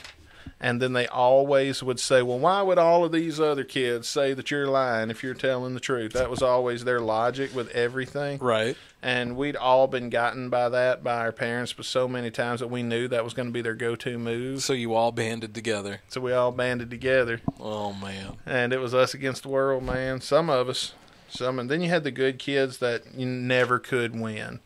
With us, once we united, the good kids that were like the stuck-up snotty kids, we just didn't hang out with them, and then their parents just thought they were losers, and then yeah, that's how it should go. Yeah. And well, they were. So didn't they make that movie? Oh, it's called Holes. Yeah, they did. Shia LaBeouf's in it. Well, that's just don't snitch on us. Don't fucking get in our way, and you was fine. You'd hang out with us. We'd be cool. But yeah, turns out that's who it was. She's dead now too, so it don't matter if I tell it or not. Besides, statute of limitations. It's been over 20 years. Right. So 20 years ago, I mean, that would have been an issue. Today, probably still an issue, but now that she's gone. Now, it took this long. I just quit smoking in February, and I still chew nicotine pouches because of it. Yeah, because I've never seen you smoke. Yeah, that's right. Well, at least cigs. No, I do every now and then. Like every once in a blue moon, I'll just get this like craving for a cigarette. Yeah. And I'll bum one off of somebody. I usually try to pay them $1 because I need them to be expensive, so I won't do this all the time. I won't do it. I never heard of it like that. So every now and then I'll see somebody smoking at work, and I'll say, let me buy a smoke off of you. Because see, then if I've paid for it and I haven't bummed it, I don't have to finish it, and not having to finish it, and that part about it has been, I'll usually take, now I've gotten to where I take 2 drags now, and I'm like, oh, that's right, I don't even like, because like this tastes, like my pouches taste like mint or cinnamon or whatever. Yeah, you and Dave were talking about that the other day. Yeah. Then you take a drag of a cigarette, and it's just, you're like, now that your tongue has had time to recover from years of smoking, you actually taste the disgusting, and then you smell it after, like I can smell it on my clothes. Oh, that's the worst. My parents were heavy smokers, so I know what you mean. I never did smoke inside, though. Man, my mom hate and dad when people did. smoke inside, and you get them yellow walls, and then their fingers are. Yep. That was dyed. my parents. Yeah. Yep. I remember I installed after my dad passed away. My mom wanted to revamp the house, and so we did a whole bunch of like painting, and we put wallpaper up, and I hung this great big white tile. I did a bunch of like tiling. I made her a big backsplash, and when she passed away and we sold the house, it was like yellow nicotine running down it. The tile wasn't white anymore. It was way off cream. Isn't it weird how it runs? And it so gross. Like slime. Yeah. And just think nasty. You're putting that in your body too. Ugh. Like when you see all of the shit together, I think one of the things that'll help somebody out there try to quit smoking. It never really did me because like it's kind of like fast food. How I'm a fat bastard. I eat fast food. It's terrible. Love it, right? I feel like shit. I really need to start working out because this being fat thing does not feel good. And the people that aren't fat like me and eat right look like they're enjoying things a little bit more than I am. That's a social media curse, man. Everybody's having a great time everywhere, and they're loving food and life. But it's always like fit people look like they may, and it's kind of like football, like riding bikes outside and shit looks like a lot of fun, but I just don't do it. No, it doesn't. It looks fun to me. That does not look fun to me. You know what don't look fun to me is going to the damn gym, and that doesn't look fun at all. But I'm gonna tell you, once I get in the gym, it's my views and opinions on the gym are terrible. Until you get there. Until I get there. Once I'm there and the weights are in my hand and I have a great time, and I used to love, I would get up in the morning. Before COVID, I'd get up at 4 a.m. I was working out. I'd get up at 4 a.m. I had to be at work by 7. No, thank you. Well, it wasn't always 4 because you got to remember, I'm going to hit the snooze button through, and I knew that about myself. So I moved my get-up time to 4 a.m. knowing I'd probably get up about 4:45 finally. And then I'd get up, brush my teeth, and the first thing I do after I brush my teeth is I'd get in the car and go, because I didn't have my cat at the time, and nowadays it'd be kiss the cat and go. And yeah, I saw your video the other day where you and the cat were chilling. Yeah, I love you. Love my little baby. That's partly why the cat's on our open. He's so mean though. Like he likes to fight, and he always does. Like he always wants to fight in front of people. That's cats. And he'll bite me and he'll kick. But then when ain't nobody looking, he's the sweetest little boy. Aww. That's why I had to hide the camera way over here. Right. So. Right. I got such a poor angle on myself is because I had to capture. Doesn't matter. Nobody believes how sweet he is because they see an all asshole, the scratches yeah. and shit, and because that's how we play. That's fucking cats, man. But, oh man, now I forgot what I was saying. Damn it. Marijuana affects the memory. I think that gets faster and faster every time we hit it. Oh. But yeah, I would go. I'd go at 4. I'd get up about 4-ish. I'd try to be to the gym by 5 o'clock. To go work out? What gym were you going to, like an Anytime Fitness? I was just going to Planet Fitness. Yeah. So I'd go to Planet Fitness. Planet Fitness is open at that time? Yeah. They have a 30-minute loop. And because I read that you're not supposed to be, unless you're like an athlete or professional athlete, like you don't really need to be in the gym more than 30 minutes to an hour a day if you just really like going. So some days I'd keep an eye on the time, and I'd try to make an hour of it after. I'd say 30 minutes when I got there, but I was always there for an hour, like because I'd get up and I'd get to riding the bicycle, and the bicycle was my favorite thing. I'd put a little resistance on it, and that was my warm-up. So I'd do 15 minutes of the bicycle, and then I'd go do the 30-minute circuit, and then I'd come back and do another 15 minutes of the bicycle, unless I was like, you know what, I made good time today. What's the circuit? Like they have like a series of machines? Yeah, and so you do, it's called the 30-minute workout circuit, and it's in its own little room. And you just go, you bounce from like station to station, if you will? Okay. So what I would do is and the light will turn red, and then you stop working out, and you clean the machine, and then you go to the next machine. Oh, it legit tells you when to start and stop. Yeah, and then the light turns green. And when the light turns green, you work out until the light turns red again, and then you're done. And you just do as many as you can do, as fast as you can do them. What do you want to do? Like I would put in some good resistance, and I'd count my sets, and I'd try to like make sure I hit a certain number. Like I would shoot for like 10 of these. I'd shoot for 20 of these. Like I wasn't trying to be a bodybuilder. I was just trying to feel better. Yeah, I get that. Then when you're heavy for too long, that takes a toll. Yeah, and I was trying at this time. Fatty my whole life, just saying. It just costs so much fucking money. I mean, I'd be better off just buying a machine and doing it at home. Just stop eating and have more sex. I'm trying that. I'm really trying that. I mean, I hate working out. I just want to F. So I just don't want a kid. You know, that's a good point. Your pull-out game's gotta be on point. Well, that's the good thing about my condition. Where I have the opposite. Like some guys, you barely touch it or blow on it, right? And it's just going off. It's over. Yeah, not you. I have the exact opposite. Like so, you're like the 5-hour dude. Yeah, it takes a long time. Like it's very particular about what it likes. You're just like, Dustin, this is going to take us all the way into after hours. Yeah, I'm sorry. God, that'd be a good one for the after hours. Hear about Dustin's sex life. Dustin's having the sex on the but I will old say, 77. Before we wrap up for today, I want to finish and say that when I did go to the gym, and this is before COVID, so then COVID came and it fucked up my. When I did go to the gym, I would go to work after. I'd come home, shower, and go to work, and I hated my job at the time. Wink at the time. I get and when that. I'd go to at work, the time. And when I'd go to work, I felt so like I was making better numbers. I was always in a good mood at work because it wasn't like as dreadful as working at the place that I used to work at was. Moving it down the schedule to where it's not the first. Like when I was waking up when late, work's the third thing you're doing in your day. Yeah.